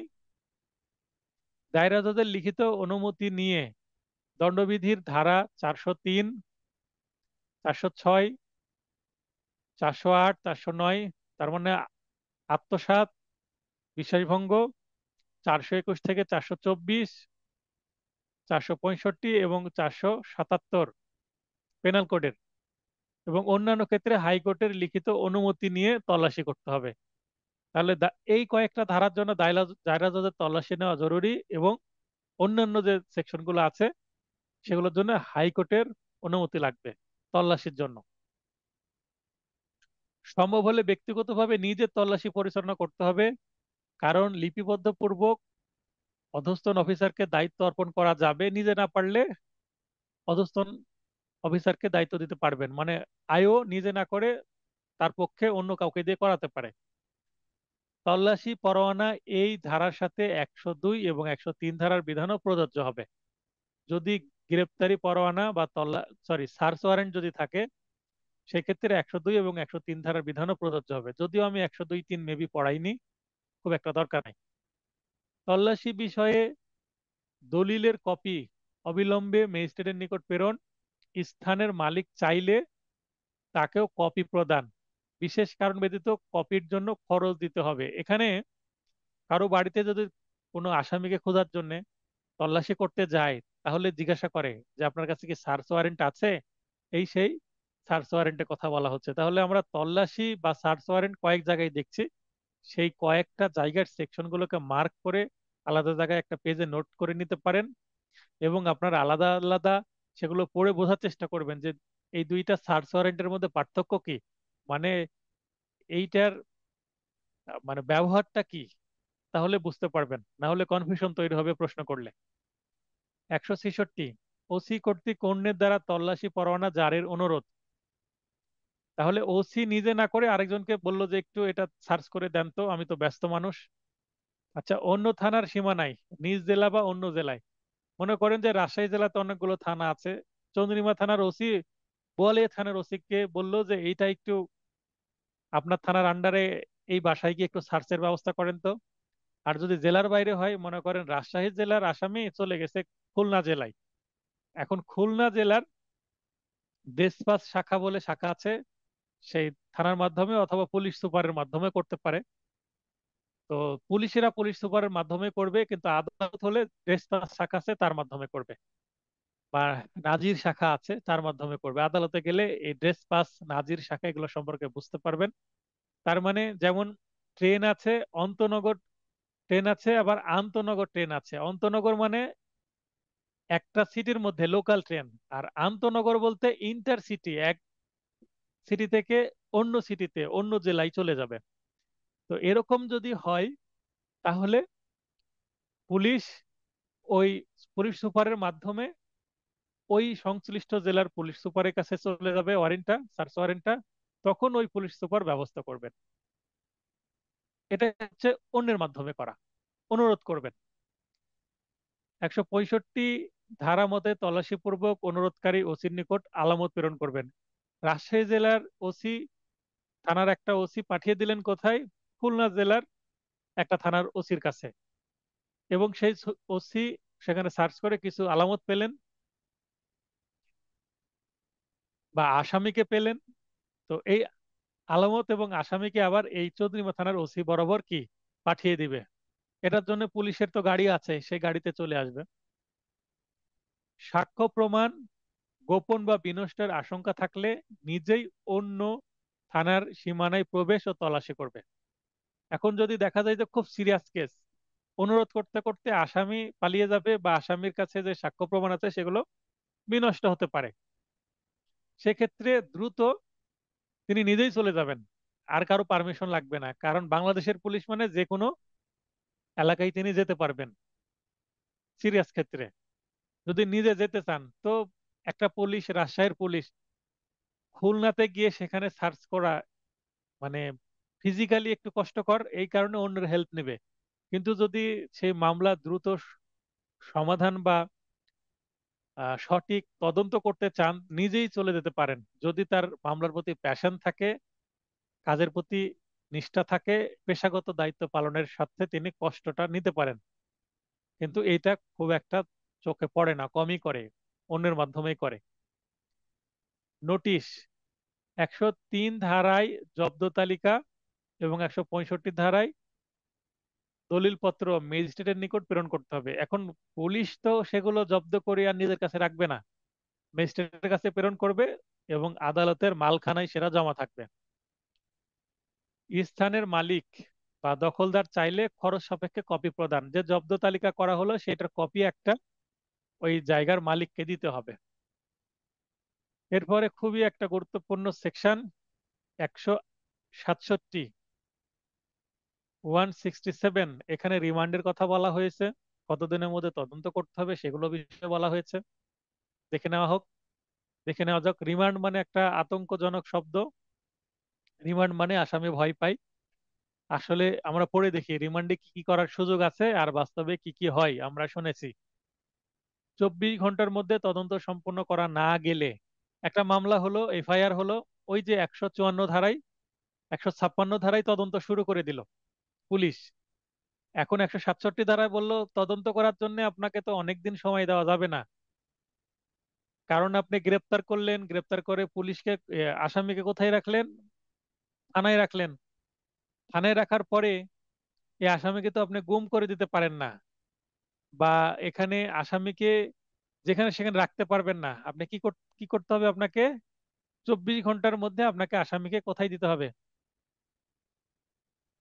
আদালতে দিতে হবে। আদালতে চালান করতে হবে, মানে আদালতে ম্যাজিস্ট্রেটের কাছে জমা দিতে হবে এবং ম্যাজিস্ট্রেট সিদ্ধান্ত নিবে তাকে জামিনে মুক্ত করবে না তাকে জেলখানায় রাখবে। তাহলে জেলখানায় থাকা মানে একটা নিরাপদে থাকা আসামি এবং আসামির ঠিকানা থাকা, এবং চাইলেই তাকে জামিন করালে, রিলিজ অর্ডার দিলে, মুক্তির আদেশ দিলে কিন্তু সেই দিনই বিকেলে অথবা পরের দিন সকালে আসামি বের হয়ে যাবে। এখন আসামিকে যদি জেলখানায় রাখা না হয়, কোথায় রাখা হলো? তার মানে আসামি গুম হয়ে গেল, নিখোঁজ হয়ে গেল। তার মানে 167 ধারা এটা গুমকে কি করছে? অবৈধ ঘোষণা করছে। নকল সহ আসামিকে জুডিশিয়াল ম্যাজিস্ট্রেটের নিকট প্রেরণ করতে হবে। এখানে জুডিশিয়াল ম্যাজিস্ট্রেট বলতে, যদি মেট্রোপলিটন এলাকার হয় তাহলে অবশ্যই মেট্রোপলিটন ম্যাজিস্ট্রেটের কাছেই দিতে হবে। এখানে জুডিশিয়াল ম্যাজিস্ট্রেট বলতে মেট্রোপলিটন এলাকার মেট্রোপলিটন ম্যাজিস্ট্রেট সহ এখানে বুঝে নিতে হবে, আলাদাভাবে বলা না থাকলেও মেট্রোপলিটন এলাকা হলে অবশ্যই মেট্রোপলিটন ম্যাজিস্ট্রেটই হবেন। বলে রাখা ভালো, মেট্রোপলিটন ম্যাজিস্ট্রেটও কিন্তু একজন জুডিশিয়াল ম্যাজিস্ট্রেটই বটে। তো জুডিশিয়াল মানে থানার যেগুলো মেট্রোপলিটন এলাকার বাইরে সেগুলো জুডিশিয়াল ম্যাজিস্ট্রেট নাম পড়ে যায়, আর যেগুলো মেট্রোপলিটন এলাকার ভেতরে সেগুলো মেট্রোপলিটন ম্যাজিস্ট্রেট নাম হয়। কিন্তু বাস্তবে দুইজনই কিন্তু জুডিশিয়াল ম্যাজিস্ট্রেট। কারণ আমরা জানি ম্যাজিস্ট্রেট প্রধানত দুই প্রকার, একটা জুডিশিয়াল ম্যাজিস্ট্রেট এবং আরেকটা হচ্ছে নির্বাহী ম্যাজিস্ট্রেট। তো মেট্রোপলিটন ম্যাজিস্ট্রেট এবং জুডিশিয়াল ম্যাজিস্ট্রেট উভয়ই তো জুডিশিয়াল ম্যাজিস্ট্রেট। তারা তো আর এক্সিকিউটিভ ম্যাজিস্ট্রেট না, নির্বাহী ম্যাজিস্ট্রেট না। তো সেই অর্থে আমরা বুঝে নিব যে যারা জুডিশিয়াল সার্ভিসের মাধ্যমে ম্যাজিস্ট্রেট হন তারাই, মানে এখানে নির্বাহী ম্যাজিস্ট্রেটের কাছে যাওয়ার সুযোগ নাই। 2 নম্বর হচ্ছে রিমান্ড। রিমান্ড শব্দের অর্থ পুনরায় প্রেরণ। সিভিল মামলায় রিমান্ড বলতে রিভিশন আদালত বা আপিল আদালত কর্তৃক মূল মামলাটা বিচারিক আদালতে, নিম্ন আদালতে ফেরত পাঠিয়ে দেওয়া, এটাই হচ্ছে রিমান্ড সিভিল মামলায়। আর ক্রিমিনাল মামলায় রিমান্ড হচ্ছে ম্যাজিস্ট্রেট উক্ত মামলার বিচার করার অধিক্ষেত্রের বাইরে হলেও বিবেচনা মতো আসামিকে পুলিশ হেফাজতে প্রেরণ করবেন। তার মানে আসামিকে গ্রেপ্তার করলো কে? পুলিশ।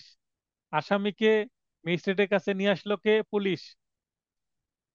এখন পুলিশের কাছ থেকে আসামিটাকে নিয়ে জেলখানায় ম্যাজিস্ট্রেট পাঠালেন। এবার তদন্তের স্বার্থে যদি পুলিশ আবেদন করে ওই ম্যাজিস্ট্রেটের কাছে যে আপনাকে যে যে আসামিটা দিলাম, এই আসামিকে কিছু জিজ্ঞাসাবাদ করা দরকার, তার সাথে আর কোনো ব্যক্তি আছে কিনা, এই অপরাধের সাথে জড়িত কিনা, বা এই মামলায় কিছু জিনিসপত্র এখনো হারিয়ে আছে, চুরির মামলা বা ডাকাতির মামলা বা দস্যুতার মামলা যদি হয়, তাহলে নিশ্চয়ই কোনো সম্পত্তি খোয়া যাবে, হারিয়ে যাবে। তো সেই সম্পত্তি উদ্ধার করার জন্য আসামিকে জিজ্ঞাসা করা জরুরি, কারণ আসামির কাছ থেকে খুব একটা তথ্য পাওয়া যায়নি এই 24 ঘন্টার মধ্যে। তাই আসামি চালান দিয়েছিলাম, কিন্তু এখন আমার আসামিটা আবার দরকার জিজ্ঞাসাবাদ করার জন্য, আরো অতিরিক্ত তথ্য নেওয়ার জন্য। কারণ তথ্য ছাড়া তো মামলার চার্জশিট দিতে পারবো না, তদন্ত রিপোর্ট কমপ্লিট হবে না। তো কিছু গ্রাউন্ডস দেখিয়ে ম্যাজিস্ট্রেটের কাছে দরখাস্ত দিয়ে ফর্মালি হিয়ারিং করে আসামিকে চাইতে হবে যে আমি আসামি দিয়েছিলাম, আসামিকে আবার ফেরত দেন, পুলিশ হেফাজতে দেন। তখন সে নিয়ে আসবে কোথায়? পুলিশ স্টেশনে, থানায়। এই যে পুলিশ স্টেশন থেকে চলে গেল আবার পুলিশ স্টেশনে ফেরত আসলো, এটাই হচ্ছে রিমান্ড। যেমন মামলা ফেরত আসে তেমন আসামি ফেরত আসে হচ্ছে ফৌজদারি মামলায়, সেটাই রিমান্ড। তো রিমান্ডে এনে তাকে জিজ্ঞাসাবাদ করতে হয় ভদ্রভাবে, শারীরিক মানসিক টর্চার ছাড়া। শারীরিক বা মানসিক আঘাত করার কোনো বিধান কিন্তু নাই। সর্বমোট 15 দিনের অধিক নয়, তার মানে ম্যাক্সিমাম রিমান্ড দেওয়া যায় 15 দিন, এর বেশি রিমান্ড দেওয়া যায় না। এর বেশি রিমান্ড দিলে কিন্তু আসামির মানসিক এবং শারীরিক অবস্থার অবনতি হতে পারে। এমন আটক বা রিমান্ড প্রয়োজন না হলে অধিক্ষেত্র সম্পূর্ণ ম্যাজিস্ট্রেটের নিকট প্রেরণ। যদি রিমান্ডের দরকার না হয় তাহলে তাকে আবার ফেরত দিয়ে দিতে হবে। রিমান্ড মঞ্জুর ক্ষমতাপ্রাপ্ত নন এমন দ্বিতীয় বা তৃতীয় শ্রেণীর ম্যাজিস্ট্রেট ব্যতীত রিমান্ড মঞ্জুর করতে পারবেন না, সেটা বলা হচ্ছে। মানে রিমান্ড মঞ্জুর করার ক্ষমতা কার আছে এটা বলা হলো। রিমান্ডের কারণ লিপিবদ্ধ, কি কারণে রিমান্ড দেওয়া হলো ম্যাজিস্ট্রেট সেটা লিপিবদ্ধ করবেন অর্ডার শিটে। 4 নম্বরে CMM chief judicial chief metropolitan magistrate অথবা সিজেএম চিফ জুডিশিয়াল ম্যাজিস্ট্রেট এর নিকট রিমান্ড আবেদনের নকল প্রেরণ। তো রিমান্ড আবেদন জুডিশিয়াল ম্যাজিস্ট্রেট বা সিনিয়র জুডিশিয়াল ম্যাজিস্ট্রেটের কাছে বা অতিরিক্ত চিফ জুডিশিয়াল বা অতিরিক্ত চিফ মেট্রোপলিটন ম্যাজিস্ট্রেটের কাছে করা হোক না কেন, কিন্তু এই যে মেট্রোপলিটন এলাকায় যিনি বস সিএমএম এবং জুডিশিয়াল এলাকায় যিনি বস সিজেএম, এই দুইজনের কাছে রিমান্ডের আবেদনের নকল পাঠাতে হবে তাকে অবগত করার জন্য। মানে তার ম্যাজিস্ট্রেটগণ, তার অধীনস্থ ম্যাজিস্ট্রেটগণ কি করছে সেগুলো বা কি কি চলছে সেগুলো যেন তিনি খোঁজ খবর রাখতে পারেন। 4 ক সিএমএম বা সিজিএম আদেশ দিলে এস জে, এস জে বলতে সেশন জাজ, দায়রা জজ, আর এম এস জে মানে মহানগর দায়রা জজ, মেট্রোপলিটন সেশন জাজ এর নিকট রিমান্ড আবেদনের নকল প্রেরণ করা যাবে। এখানে যদি বড় মামলা হয় তাহলে এখানে আবেদনগুলো চলে যাবে, ফরওয়ার্ড হয়ে যাবে বড় আদালতগুলোতে, দায়রা আদালত, মহানগর দায়রা জজ বা দায়রা জজ। এবার তদন্ত করার সময় কতটুকু, কতদিন সময় ম্যাক্সিমাম পুলিশের? 120 দিনের মধ্যে তদন্ত পরিসমাপ্ত না হলে, এখন সাধারণ সময় 120 দিন, মানে 4 মাস। এই 4 মাসের বা 120 দিনের মধ্যে অপশনে যদি থাকে 4 মাস আবার 120 দিন, তাহলে অপশন 4 মাস করলে হবে না, 120 দিন উত্তর করতে হবে। মানে 120 দিন এবং 4 মাস উভয়ই যদি অপশনে থাকে এমসিকিউ প্রশ্নের, তাহলে 120 দিনে উত্তর করবেন। কিন্তু যদি 120 দিন না থাকে, 4 মাস যদি শুধু থাকে, তাহলে 4 মাসে উত্তর হবে। আশা করি বুঝতে পেরেছেন। এরপরে বলা হচ্ছে 4 মাস বা 120 দিনের মধ্যে যদি তদন্ত রিপোর্ট সম্পূর্ণ করা না যায় তাহলে কি করতে হবে? আসামি যারা আছে তারা কি বিনা বিচারে দিনের পর দিন 4 মাসের অধিক সময় আরো বন্দি থাকবে হাজতে? তার জন্য তো অন্যায় হবে। তাই মৃত্যুদণ্ড বা যাবজ্জীবন কারাদণ্ড বা অনধিক 10 বছর এই দণ্ডনীয় অপরাধ না হলে ম্যাজিস্ট্রেট আসামিকে জামিনে মুক্তি দিবেন। তার মানে 10 বছরের অনধিক 10 বছর মানে ম্যাক্সিমাম 10 বছর পর্যন্ত হবে। 10 বছরের উপরে যদি চলে যায় তাহলে আর ম্যাজিস্ট্রেট জামিন দিবেন না। আর মৃত্যুদণ্ড বা যাবজ্জীবন কারাদণ্ড বা অনধিক 10 বছর এ দণ্ডনীয় অপরাধ হলে দায়রা জজ আসামিকে জামিনে মুক্তি দিবেন। তার মানে বড় সিরিয়াস মামলা হলে দায়রা জজ জামিনে মুক্তি দিবেন, যেটাকে আমরা মিস কেস বলি। ম্যাজিস্ট্রেট কোর্টের জামিন নামঞ্জুর আদেশের বিরুদ্ধে মিস কেস করতে হয়। মিস কেস কত ধারায় করতে হয়? 498 ধারায় আমরা পড়বো শেষের দিকে। 496, 497 বা 97 এবং 498, এই তিনটি ধারায় বিশেষ করে জামিন সম্পর্কে বলা আছে, সেগুলো আমরা লাস্টের দিকে দেখব। তো একটু নির্দেশনা দিয়ে দিয়েছে 167 ধারায় যে পুলিশ যেহেতু দ্রুত তদন্ত শেষ করতে পারছে না, তো আসামিদেরকে আর আটকে না রেখে ম্যাজিস্ট্রেটকে নির্দেশনা দিল 4 মাস যদি হাজতবাস হয়ে যায় আপনি জামিন দিয়ে দেন, ছোট ছোট মামলার ক্ষেত্রে। আর বড় মামলার ক্ষেত্রে দায়রা জজকে বলে দেওয়া হলো যদি 4 মাস হাজতবাস হয়ে যায় আপনি জামিন দিয়ে দেন। এই কারণে দেখবেন জামিন শুনানির সময় বিশেষ করে মাদকের মামলা বা মার্ডার কেসের ক্ষেত্রে বা গুরুতর আঘাতের ক্ষেত্রে, সিরিয়াস কিছু মামলার ক্ষেত্রে যে 4 মাস ধরে আসামি জামিনে আছে, মানে হাজতবাস আছে, জামিন হচ্ছে না বারবার জামিন ধরেও, তখন একটু আদালতকে স্মরণ করে দেওয়া, ম্যাজিস্ট্রেট কোর্ট অথবা দায়রা জজকে, যে ইওর অনার, আমার আসামি বিনা বিচারে দীর্ঘ প্রায় 3 বা 4 মাস, 3 মাসও বলতে পারি, মানে 4 মাস হতেই চললো, বা বলতে পারি 4 মাস অতিবাহিত হয়ে গেছে, অতএব আমার আসামি জামিন পাওয়ার হকদার। আপনি স্মরণ করে দিতে পারেন 168 ধারায় এটা বলা আছে 120 দিনের মধ্যে যেহেতু সমাপ্ত হয়নি, তা আমার আসামিকে জামিনে মুক্ত করেন, নিয়মিত হাজিরা দিবে এবং মামলায় ট্রায়াল ফেস করবে, মানে জবানবন্দি জেরার সময় উপস্থিত থাকবে এবং বিচারে যা হয় তা মাথা পেতে নেবে। এইভাবে যদি শুনানি করা হয় এবং সময়টা উল্লেখ করা হয় তাহলে অবশ্যই জামিন দেয়। আবার লক্ষ্য করবেন, ম্যাজিস্ট্রেট বা দায়রা জজ জামিন শুনানির সময় জিজ্ঞাসা করে বলেন কত তারিখ অ্যারেস্ট হয়েছে, কতদিন হলো, কতদিন হাজত হাজত মানে হাজতে থাকলো, হাজত বাস, এটাকে বলা হয় হাজত বাস। তো কতদিন হাজত বাস এটা বলেন। এটা কিন্তু খুব গুরুত্বপূর্ণ বেল হিয়ারিং এর ক্ষেত্রে। তো আমরা হাজত বাসটা হিসাব করে নিই এস ক্যালকুলেটরের মাধ্যমে। কিভাবে বের করি? যেই তারিখে অ্যারেস্ট হলো সেটা হচ্ছে বার্থডে, আর বর্তমান যে তারিখে হিয়ারিং হচ্ছে সেই ডেট, তাহলে দুই ডেটের মাঝখানে সময়টা হচ্ছে এস ক্যালকুলেট এস ক্যালকুলেটরের মাধ্যমে, বয়স নির্ণয়ের ক্যালকুলেটরের মাধ্যমে অনলাইনে বের করা যায়, বা এটা অ্যান্ড্রয়েড অ্যাপও আছে, যারা আইফোন ইউজ করেন তাদেরও অ্যাপ আছে আশা করি। ম্যাজিস্ট্রেট বা দায়রা জজ আসামিকে জামিনে মুক্তি না দিলে কারণ লিপিবদ্ধ করবেন। 4 মাস হয়ে গেছে তারপরেও জামিন দিচ্ছে না। কেন জামিন দিচ্ছে না? কারণ খুব সিরিয়াস মামলা, খুব সেন্সিটিভ কেস। কিছুদিন আগে নারী নারী ও শিশু নির্যাতন দমন ট্রাইব্যুনাল 1 রাজশাহী বিচারক মহোদয় একটা মামলায় জামিন দিতে চাচ্ছেন না। অনেক আসামির পক্ষে অনেক কিন্তু গ্রাউন্ড আছে, তারপরও দিচ্ছেন না। কারণ কি? খুব সিরিয়াস কেস, কেস, রেপ করার পরে আগুনে পুড়িয়ে মেরেই ফেলেছে ভিকটিমটাকে। তাহলে কত সিরিয়াস একটা কেস, যে একটা গ্যাং রেপ হয়েছে, তিনজন মিলে গ্যাং রেপ করেছে একটা ভিকটিমকে, বয়স বেশি না, 15 বছরের একটা মেয়ে, এবং এই লাশটাকে পুড়িয়েও ফেলেছে যেন প্রমাণ না পায়। তো তারপরেও, পুড়ানোর পরেও কিন্তু এই আসামিদের সিমেন্ট বা বীর্যর অংশ প্রাইভেট পার্টে পাওয়া গেছে ভিকটিমের। তার মানে মেডিকেল রিপোর্টে আসছে যে হ্যাঁ এরাই এই অপকর্ম করেছে। এই কারণে জামিন দিতে চাচ্ছেন না। যদিও এই 4 মাস কি এর থেকে বেশিও হয়ে যায় তারপরেও দিবে না, 6 মাস 1 বছরও যদি হাজতে থাকে দিবে না, কারণ সিরিয়াস কেস। কারণ জামিন দিলেই পালিয়ে হয়তোবা দেশের বাইরে চলে যাবে, বিশেষ করে ইন্ডিয়াতে যাওয়া সহজ, বিনা ভিসা, বিনা পাসপোর্টে চলে যায় মানুষ গোপনে, তো পালিয়ে যাবে।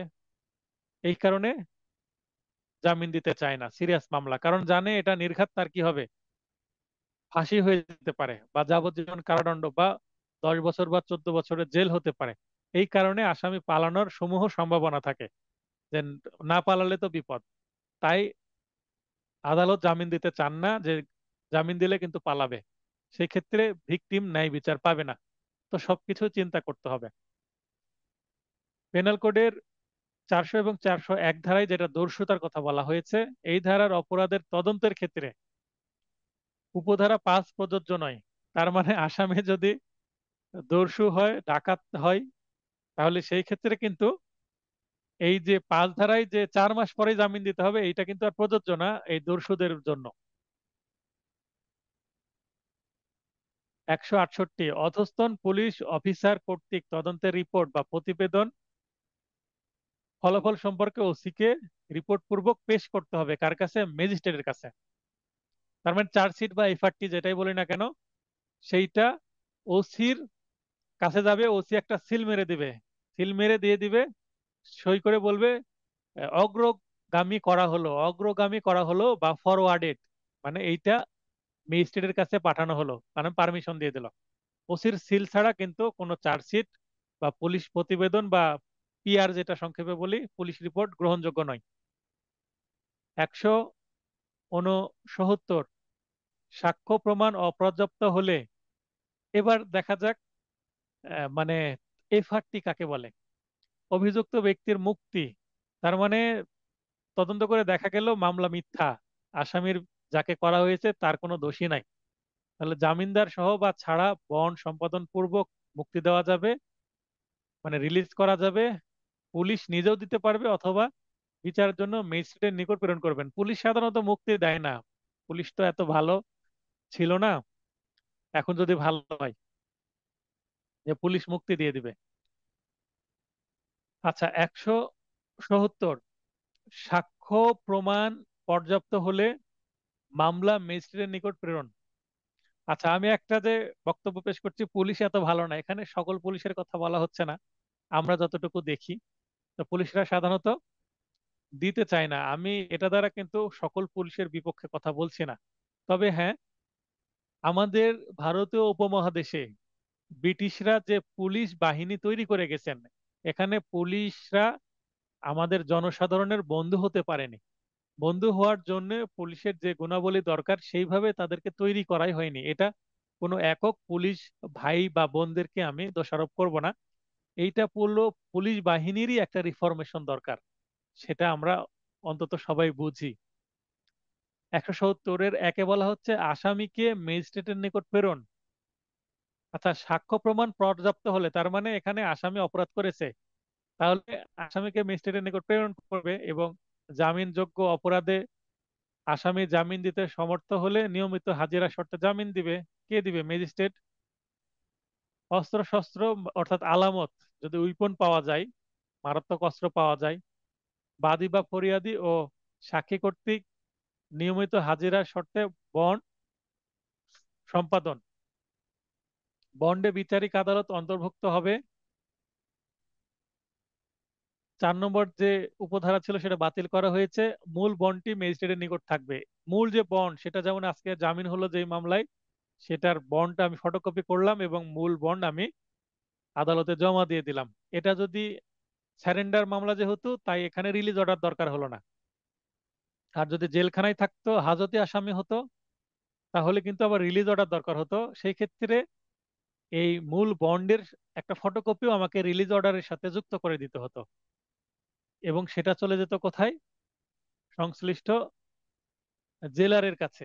মানে জেলখানার অফিসারকে জেলার বলা হয়, মানে অফিসার ইনচার্জ ইন দা, মানে officer incharge of the jail.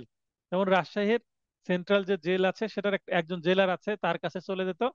তিনি তখন সেটা লিস্ট করে যাদেরকে মুক্তি দেওয়া হয়েছে, ম্যাজিস্ট্রেট বা জজ, দায়রা জজ, তাদেরকে মুক্তি দিতেন। 171, বাদী ও সাক্ষীদেরকে পুলিশের সাথে যেতে বলা যাবে না। তার মানে মামলার যখন সাক্ষী শুরু হবে, ওই সময় মামলার যে এজাহারকারী বা বাদী এবং সাক্ষী, তাদেরকে পুলিশের সাথে যেতে বাধ্য করা যাবে না। তার মানে পুলিশের গাড়িতে করে তুলে নিয়ে যাবে, এটা দেখলে সামাজিক ভাবে সে হেয় প্রতিপন্ন হতে পারে। যে এই ব্যক্তিটা পুলিশ ধরে নিয়ে গেল, তার মানে তাকে আসামি বের করে মানে তৈরি করে দিতে পারে। এই কারণে কেউ যদি মনে করে আমি পুলিশের সাথে যাব না, আমি আলাদাভাবে যাব, নিজের টাকা খরচ করে গাড়ি ভাড়া দিয়ে যাব, সেই ক্ষেত্রে পুলিশ বাধ্য করতে পারবে না। আদালতে যাওয়ার সময় পুলিশের সাথে যেতে বলা যাবে না, কিন্তু অবাধ্য বাদী বা সাক্ষীকে আটক করে চালান দেওয়া যাবে। তার মানে কোনো বাদী মামলা করেছে, এজাহার করেছে, কিন্তু আদালতে উপস্থিত হতে হচ্ছে না, বা 161 ধারায় যারা জবানবন্দি দিয়েছে, চার্জশিটে যাদেরকে সাক্ষী হিসেবে মান্য করা হয়েছে, যাদের নাম আসছে, তারা আদালতে আসছে না, তো পুলিশ তো তাদেরকে সমন দিয়েছে, সমনে যদি না আসে তাহলে আদালত তাদের বিরুদ্ধে কি দিয়ে দিবে, ওয়ারেন্ট দিয়ে দিবে। মানে বাদীর বিরুদ্ধে ওয়ারেন্ট যাবে, সাক্ষীদের বিরুদ্ধে ওয়ারেন্ট যাবে। তখন ওই ওয়ারেন্ট মূলে পুলিশ কিন্তু তাদেরকে অ্যারেস্ট করে নিয়ে আসবে সাক্ষী দেওয়ার জন্য। মামলা করেছেন আর সাক্ষী দিবেন না, তা হবে না, তা হবে না। অতএব মামলা করলে বুঝে শুনে করতে হবে। আর যদি পুলিশের কাছে মামলা করা হয়, এই মামলা কিন্তু সাক্ষী দিয়ে নিষ্পত্তি হয়, প্রত্যাহার করা যায় না, উইথড্র করা যায় না। কিন্তু আদালতে যদি কেউ মামলা করে, যত বড়ই মামলা হোক, এই মামলাটা বাদী চাইলেই একটা দরখাস্ত দিয়ে এক ডেটে প্রত্যাহার করতে পারে। তার মানে পুলিশ বাদী মামলা বা জিআর মামলা শেষ হতে একটু সময় সাপেক্ষ, অনেক স্টেপ থাকে, সাক্ষী নিয়ে স্টেপ বাই স্টেপ সবগুলো স্টেপ কমপ্লিট করেই কিন্তু আপোষের সাক্ষীর মাধ্যমে শেষ হতে পারে। কিন্তু সিআর মামলা একটা দরখাস্ত, মামলা আমি চালাবো না, প্রত্যাহার করছি, আসামি খালাস পেলে আমার আপত্তি নাই, দ্যাটস অল, শেষ। যেটা জিআর মামলায় হয় না। মানে গাছ লাগালাম, গাছের ফল পাবো, তারপরে এটা শেষ হবে, মানে প্রপারলি শেষ হতে হবে, সবগুলো স্টেপ পার হতে হবে জিআর মামলায়। আর সিআর মামলায় সবগুলো স্টেপ পার না করেও যে কোনো স্টেপে যে যে কোনো পর্যায়ে গিয়ে মামলা প্রত্যাহার করা যায়। তো সিআর মামলার পুরো কন্ট্রোলটাই থাকে বাদীর হাতে, বাদী চাইলেই সেটা তুলতে পারেন, মামলাটা শেষ করতে পারেন। কিন্তু এজাহার করলে সেটা আর এককভাবে এই এজাহারকারী বা বাদীর হাতে থাকে না, এটা পুলিশের কাছে থাকে, চলে যায়। পুলিশের পরে যখন থানায় থেকে আদালতে মামলা চলে যায় চার্জশিট দেওয়ার পরে, তখন এই পিপি বা পিপির হাতে তখন কন্ট্রোল চলে যায়। এই পিপি বা পিপি সাক্ষী না দিলে সাক্ষী হবে না। এই পিপি বা পিপি যদি মানে ওই নিষ্পত্তি করতে সহযোগিতা না করে, তাহলে কিন্তু আবার হবে না। তো এগুলো বুঝতে হবে আমাদের। 171 আরো বলা হচ্ছে, শুনানিকালে বাদী ও সাক্ষীকে হাজির করা পুলিশের দায়িত্ব। শুনানিকালে বলতে জবানবন্দি নেওয়ার কালে এবং জেরা করা কালে, যেটা ট্রায়াল বলা হয়। 172 তদন্তের বিবরণ সংবলিত ডায়েরি, যেটাকে বলা হয় সিডি, এখানে সংক্ষিপ্ত ভাবে ব্র্যাকেটে লিখে নেন তো, ইংরেজিতে সিডি বা কেস ডায়েরি। সিডি মানে কেস ডায়েরি। আপনাদের যে ভাইবার সময় যে ডায়েরি দিতে হবে, এটাকে পিউপিলেজ ডায়েরি বলে, সেটা কিন্তু কেস ডায়েরি না। কিন্তু 172 ধারায় তদন্ত কর্মকর্তা যিনি, আইও, তিনি যে ডায়েরিটা ফলো করবেন, ডায়েরি বলতে কিন্তু এই যে অ্যাডভোকেটদের যে এরকম সুন্দর বাধাই করা এরকম ডায়েরি না, নথিপত্র।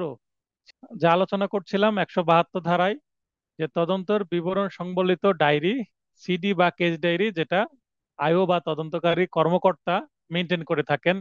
তিনি কবে ফিল্ডে গেলেন, অর্থাৎ ক্রাইম স্পটে কবে গেলেন, কবে কার সাথে কথা বললেন, এটসেট্রা এটসেট্রা, সবকিছুই তিনি নথিভুক্ত করেন। যেটা ওনার A4 সাইজ এবং লিগ্যাল সাইজের সাদা কালার পেজের সমন্বয়ে কিন্তু তৈরি হয় ডায়েরিটা। বাধাইকৃত কোনো কিছু না, লুজ সিটের মাধ্যমে ডায়েরিটা তৈরি করা হয়।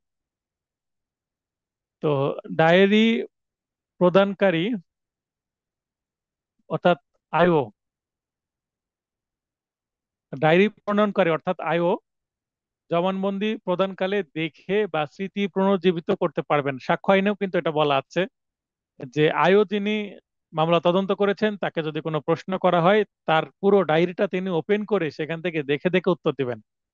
যেটা অন্য সাক্ষীদের কিন্তু এই সুযোগ নাই, বাদীও কিন্তু কোনো কিছু দেখে দেখে উত্তর দিতে পারেন না। মামলার বাদীও দেখে দেখে উত্তর দিতে পারবেন না, কিন্তু আইও দেখে দেখে উত্তর দিবেন। কারণ তিনি অনেক মামলা হয়তোবা তদন্ত করেছেন, কোনটা সবকিছু আলাদা আলাদা তো আর মনে রাখা সম্ভব না। ওই কারণে তিনি কি লিপিবদ্ধ করেছেন কোন মামলায়, সেটা অবশ্যই কি করতে হবে,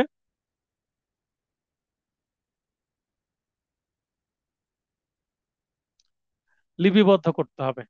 তাহলে তার ভুল হবে না, এবং এই লিপিবদ্ধ বিষয়টা তিনি দেখে দেখে উত্তর দিতে পারবেন জেরার সময় এবং জবানবন্দির সময়ও। 172 173 পুলিশ অফিসারের রিপোর্ট বা পুলিশ রিপোর্ট, যেটাকে সংক্ষিপ্তে আমরা সংক্ষিপ্ত ভাবে বলি আমরা পিআর। সংক্ষিপ্ত বললে বলি পিআর, বা পুলিশ রিপোর্টও বলা হয় সংক্ষিপ্ত ভাবে। পুলিশ অফিসারের রিপোর্ট না বললেও হয়, পুলিশ রিপোর্ট বললেও হয়, যেটা 173 ধারায় বলা আছে। ওসি পেশ করবেন। আসলে পুলিশ রিপোর্টটা যিনি যাই তদন্ত করুক না কেন, ওসি সাহেবের কাছে জমা দিবেন, ওসি সাহেব সেটা আদালতে ফরওয়ার্ড করবেন, এটাই নিয়ম। তাই ওসি পেশ করবে সরকার কর্তৃক নির্ধারিত ফর্মে। এফআইআর এর যেমন নির্দিষ্ট ফর্ম আছে, একটু আগে আমি গ্রুপে শেয়ার করে দিলাম একটা রিয়াল এফআইআর, প্রাথমিক তথ্য বিবরণী একটা মামলার। এই যে একটা ফর্ম, এই কলামে উপরে এরকম থাকবে, কলাম থাকবে। প্রথম বাম পাশের কলামে তথ্যদাতা বা এজাহারকারীর নাম থাকবে, দ্বিতীয় কলামে আসামির নাম থাকবে, তৃতীয় কলামে আইন এবং ধারা থাকবে, এবং সংক্ষিপ্তে অপরাধের বিবরণ থাকবে। এগুলো কোনো কিছু জব্দ করা হলে সেগুলো সংক্ষিপ্তভাবে সে কলমে লেখা যেতে পারে এগুলো। তো এইরকম যেমন এফআইআর এর ফর্ম থাকে, তেমনি এই চার্জশিট বা পুলিশ রিপোর্টেরও ফর্ম থাকে। পক্ষসমূহের নাম 158 ধারায় নিয়োগকৃত হলে সে পেশ করবে। তো 158 ধারায় যদি আইও নিয়োগ করা হয় তাহলে তিনি পেশ করবেন, ওসি কে তখন আর পেশ করার দরকার হবে না। পুলিশ মুচলেকায় মুক্তি দিলে, তার মানে 158 ধারায় ওই যে সরাসরি যদি ম্যাজিস্ট্রেট কাউকে নিয়োগের দায়িত্ব দেয়, এই তদন্তের দায়িত্ব দেয়, ম্যাজিস্ট্রেট কর্তৃক নিয়োগপ্রাপ্ত হলে সরাসরি ম্যাজিস্ট্রেটের কাছেই সেটা দিতে পারবেন।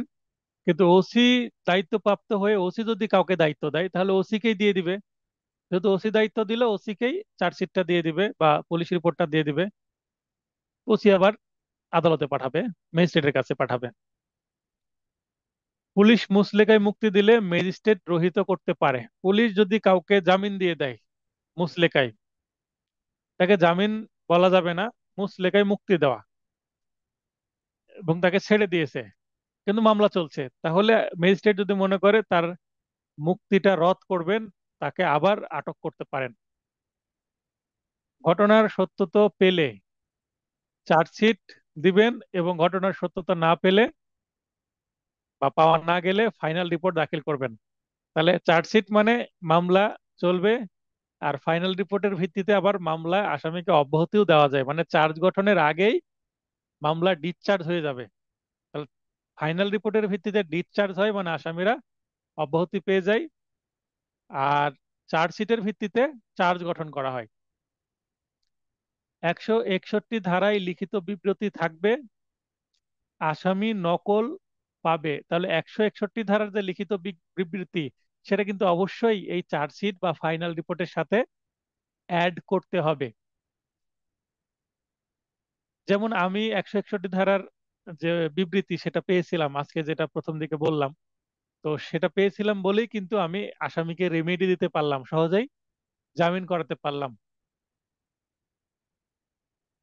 174, পুলিশ আত্মহত্যা ইত্যাদির অনুসন্ধান করবে এবং রিপোর্ট দিবে।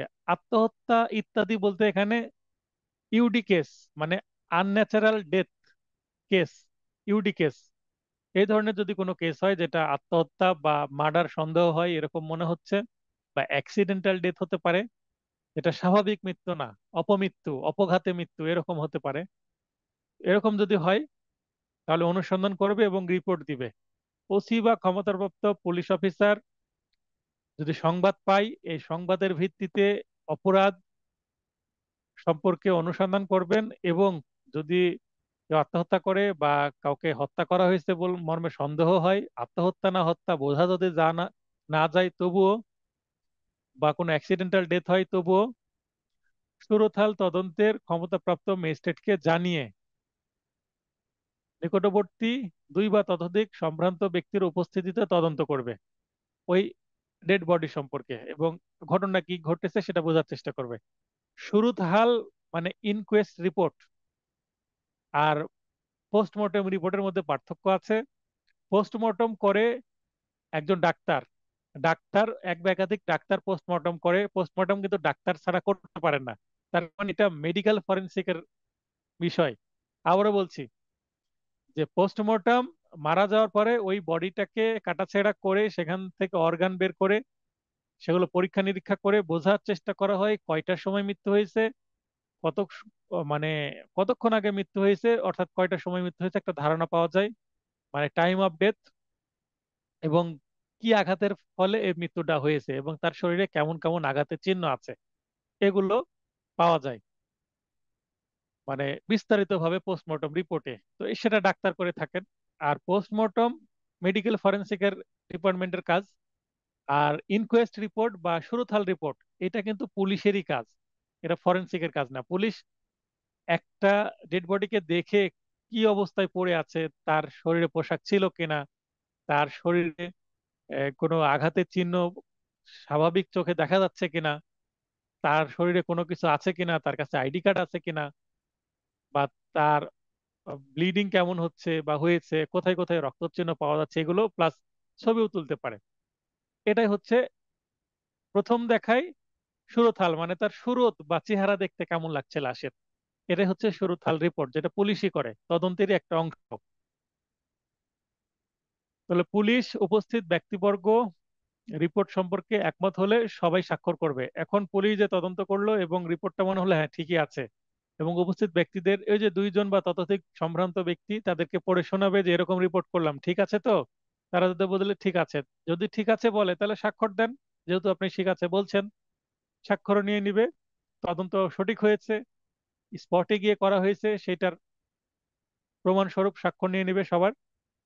মৃত্যুর কারণ সম্পর্কে সন্দেহ থাকলে লাশটি পরীক্ষার জন্য সিভিল সার্জনের নিকট পাঠাবে।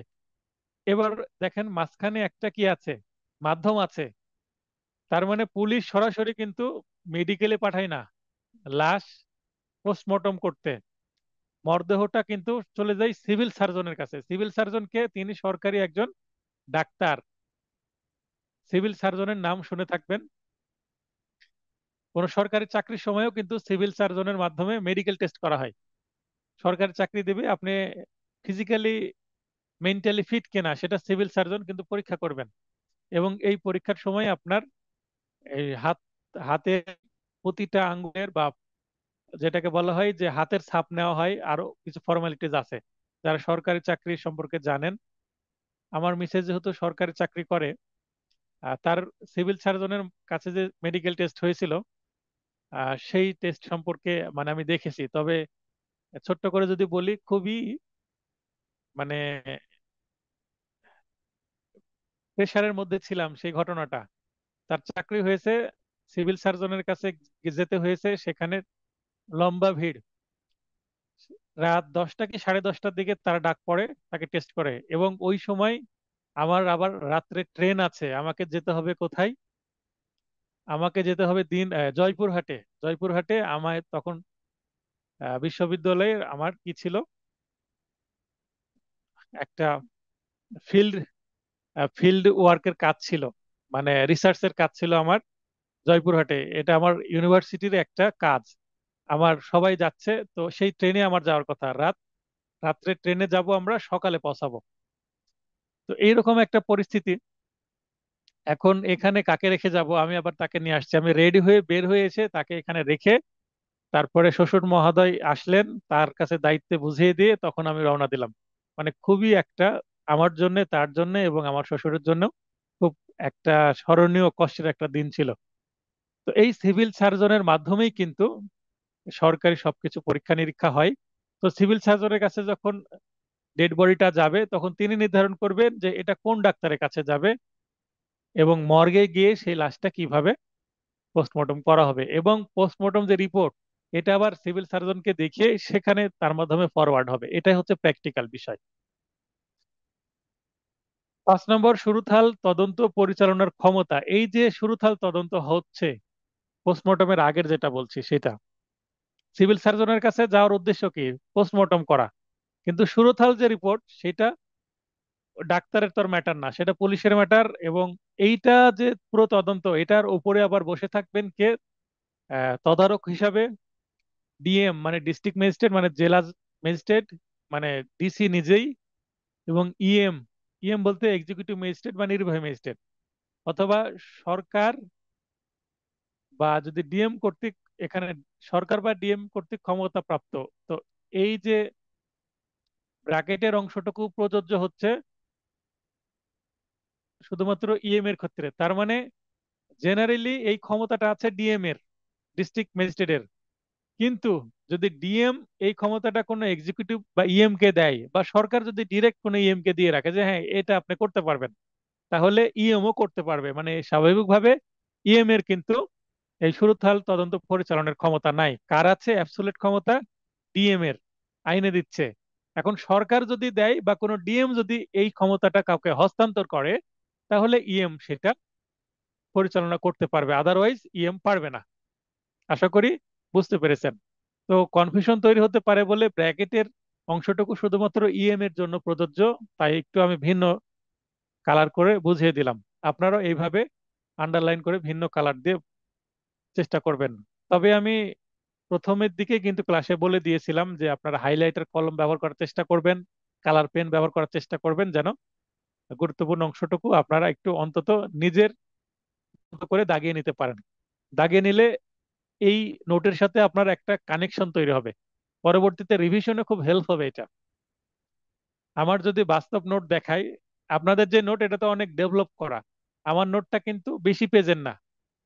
সর্বমোট আপনার 60 থেকে 65 পেজের নোট ছিল আমার 7টা আইনের, খুবই সংক্ষিপ্ত ভাবে লেখা ছিল, এর থেকেও সংক্ষিপ্ত।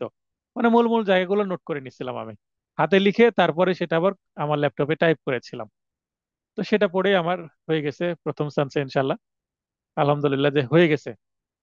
তো এই কারণে কিন্তু কনফিডেন্ট আসছে আপনাদেরকে পড়ানোর।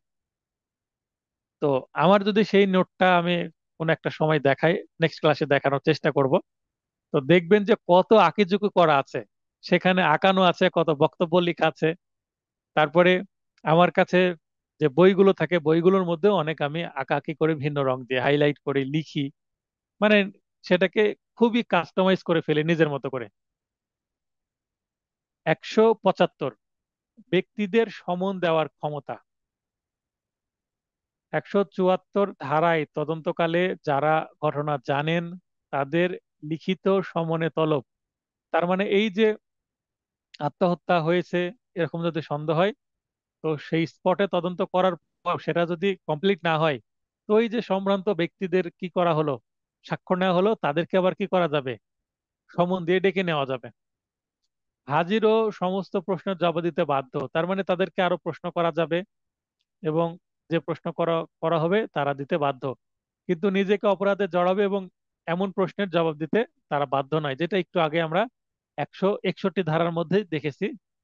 যে এই ব্যক্তিরাও কিন্তু 161 ধারার মতোই, যেইটাতে তিনি নিজেই ফেঁসে যাবেন সেই ধরনের প্রশ্নের জবাব দিতে তিনি বাধ্য নন। মানে পুলিশকে নিজে থেকে বের করে নিতে হবে কি অপরাধী। এখানে আসামিরা নিজ থেকে বের হয়ে এসে বলবে না আমি অপরাধ করেছি আমাকে অ্যারেস্ট করেন। খুব অল্প ক্ষেত্রে সেটা হয়। আজকের সর্বশেষ ধারা 176, 176, মৃত্যুর কারণ সম্পর্কে ম্যাজিস্ট্রেটের অনুসন্ধান। তো ম্যাজিস্ট্রেট অনুসন্ধান বা ইনকুয়ারি করতে পারেন। এখানে অনুসন্ধান বলতে ইনকুয়ারি ইংরেজিটা লিখে নিতে পারেন। পুলিশ হেফাজতে মৃত্যু। পুলিশ হেফাজতে মৃত্যু বলতে পুলিশের দায়িত্বে ছিল, সেটা রাস্তায় হতে পারে, পুলিশের গাড়িতে হতে পারে, বা পুলিশ স্টেশনে হতে পারে, বা কোনো পুলিশের কোনো গোপন আড্ডায় হতে পারে, বা পুলিশের বাড়িতে হতে পারে। পুলিশ অ্যারেস্ট করে পুলিশের কাছে ছিল, ম্যাজিস্ট্রেটের কাছে চালান দেওয়া হয়নি আসামিকে, ম্যাজিস্ট্রেট দায়িত্ব পাইনি, ম্যাজিস্ট্রেটের কাছে উপস্থিত করা হয়নি, তার মানে পুলিশের দায়িত্বে আছে। এখন কোথায় আছে কোথায় রেখেছে পুলিশই ভালো জানে। এখন পরবর্তীতে জানা গেল যে পুলিশ ধরে নিয়ে গেছিল, আসামিকে অ্যারেস্ট করে নিয়ে গেছিল, তুলে নিয়ে গেছিল, কিন্তু এই ব্যক্তিকে আর খুঁজে পাওয়া যাচ্ছে না, এবং কয়েকদিন পরে তার লাশ পাওয়া গেল। তাহলে এটাকে আমরা ধরে নিতে পারবো পুলিশ হেফাজতে মৃত্যু, যদিও সেটা পুলিশ স্টেশনের ভিতরে নয় বা পুলিশ কাস্টডিতে নাই। হ্যাঁ, পুলিশ স্টেশনে ছোট একটা জেলখানার মতো থাকে, সেটা পুলিশ কাস্টডি বলে, তো সেখানে নয়। তো পুলিশ কাস্টডি বলতে ওই জেলখানার ভেতরেই হতে হবে, পুলিশ স্টেশনের তা না। এই অন্য কোনো কক্ষে হতে পারে, মানে পুলিশের নিয়ন্ত্রিত, পুলিশের কাছে থাকা, হাত করা পড়া অবস্থায় হোক আর না হোক, বা দড়ি বাঁধা অবস্থায় হোক বা না হোক, মানে পুলিশের নিয়ন্ত্রণে আছে, এই অবস্থায় কারো মৃত্যু হলেই সেটাকে হেফাজতে মৃত্যু বলা হবে। এটা খুবই ভয়াবহ একটা অপরাধ। অতিরিক্ত তদন্তপূর্বক সাক্ষ্য প্রমাণ নথিবদ্ধকরণ করতে হবে এই বিষয়ে। এবং খুবই গুরুত্বপূর্ণ একটা লাইন, বারবার এখান থেকে প্রশ্ন রিপিট হয় এবং খুবই সাংঘাতিক একটা ঘটনা ঘটে, যেটা এখন আমি হাইলাইট করা আছে, যেটা আগে থেকেই, যে কবর থেকে লাশ উত্তোলনের ক্ষমতা। কবর থেকে লাশ উত্তোলনের ক্ষমতা, তো কবর থেকে লাশ উত্তোলন এটা একটা ঘটনা, খুবই মানে ভয়াবহ একটা ঘটনা। এটা সবাই দেখতে পারে না এবং এটা সবাই করতেও পারে না। মানে এটার জন্য কি করা লাগে, মানসিক শক্তি লাগে, যেটাকে ডিসেন্টার কর্পেস বলা হয়। তো ডিসেন্টার কর্পেস এই এইটা করতে হলে কার অনুমোদন লাগবে বা কার নিয়ন্ত্রণে? ওই যে একটু আগে আমরা পড়লাম যে এটা করতে পারবে ডিএম, অথবা যদি ক্ষমতা প্রাপ্ত হয় ইএমও করতে পারবে। ক্ষমতা কার মাধ্যমে প্রাপ্ত হবে? সরকারের মাধ্যমে অথবা ডিএম এর মাধ্যমে।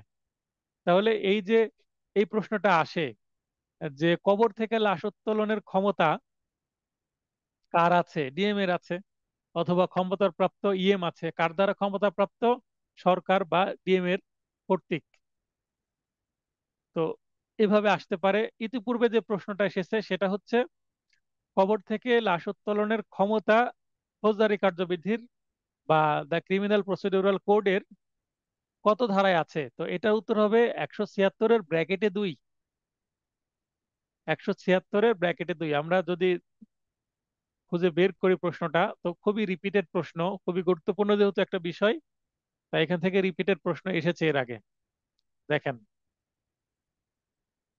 কোন ব্যক্তির মৃত্যুর কারণ নির্ণয়ের জন্য ফৌজদারি কার্যবিধির কোন ধারা অনুযায়ী, কোন ধারার বিধান অনুযায়ী লাশ তোলা হয়? তাহলে লাশ তোলা হয় বলতে কিন্তু কবর থেকে লাশ তোলা হয়, সেটাই বোঝানো হচ্ছে। লাশ তোলা বলতে কিন্তু কবর থেকে লাশ তোলা। এখানে দেখেন 76-এর আবার 2 উপধারা দিয়ে দেওয়া হয়েছে। এই যে 76-এর 2। তো এই প্রশ্নটা আবার রিপিট হওয়ার সম্ভাবনা আছে, আবার রিটেনেও কিন্তু এটা আসতে পারে। তো আজকের ক্লাস থেকে যদি কারো প্রশ্ন থাকে উত্তর দেওয়ার চেষ্টা করব, প্রশ্ন করবেন। ক্লাসটি দীর্ঘ হলো, দুঃখিত। যদিও খুব অল্প সংখ্যক ধারা রেখেছিলাম, কিন্তু অনেক কথা বলতে হয়েছে, অনেক বুঝিয়ে দিতে হয়েছে, কারণ এটা কিন্তু খুবই গুরুত্বপূর্ণ একটা জায়গা। এটা যদি বোঝেন আপনি, তাহলে ফৌজদারি মামলায় আপনি আসামিকে ভালো রেমেডি দিতে পারবেন। ইভেন আপনি যদি বাদী পক্ষে মামলা পরিচালনা করেন, সেক্ষেত্রেও কিন্তু আপনি বাদীর ন্যায় বিচার নিশ্চিন্তে পিপি কে সহযোগিতা করতে পারবেন, পুলিশকে সহযোগিতা করতে পারবেন। আগামীকালকে একটা মামলা আছে, এই মামলায় আমাকে বাধা দিতে হবে জামিনে মিসকেসে।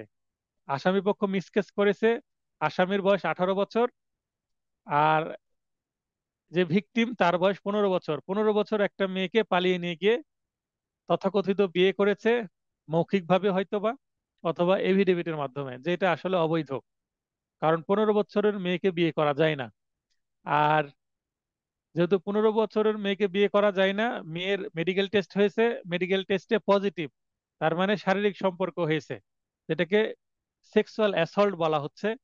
তো যেহেতু মেয়ের সাথে সেক্সুয়াল অ্যাসল্ট হয়েছে, এই 18 বছরের এই আসামিকে এই কাজের জন্য কি করা যায় না, জামিন দেওয়া সহজে যায় না।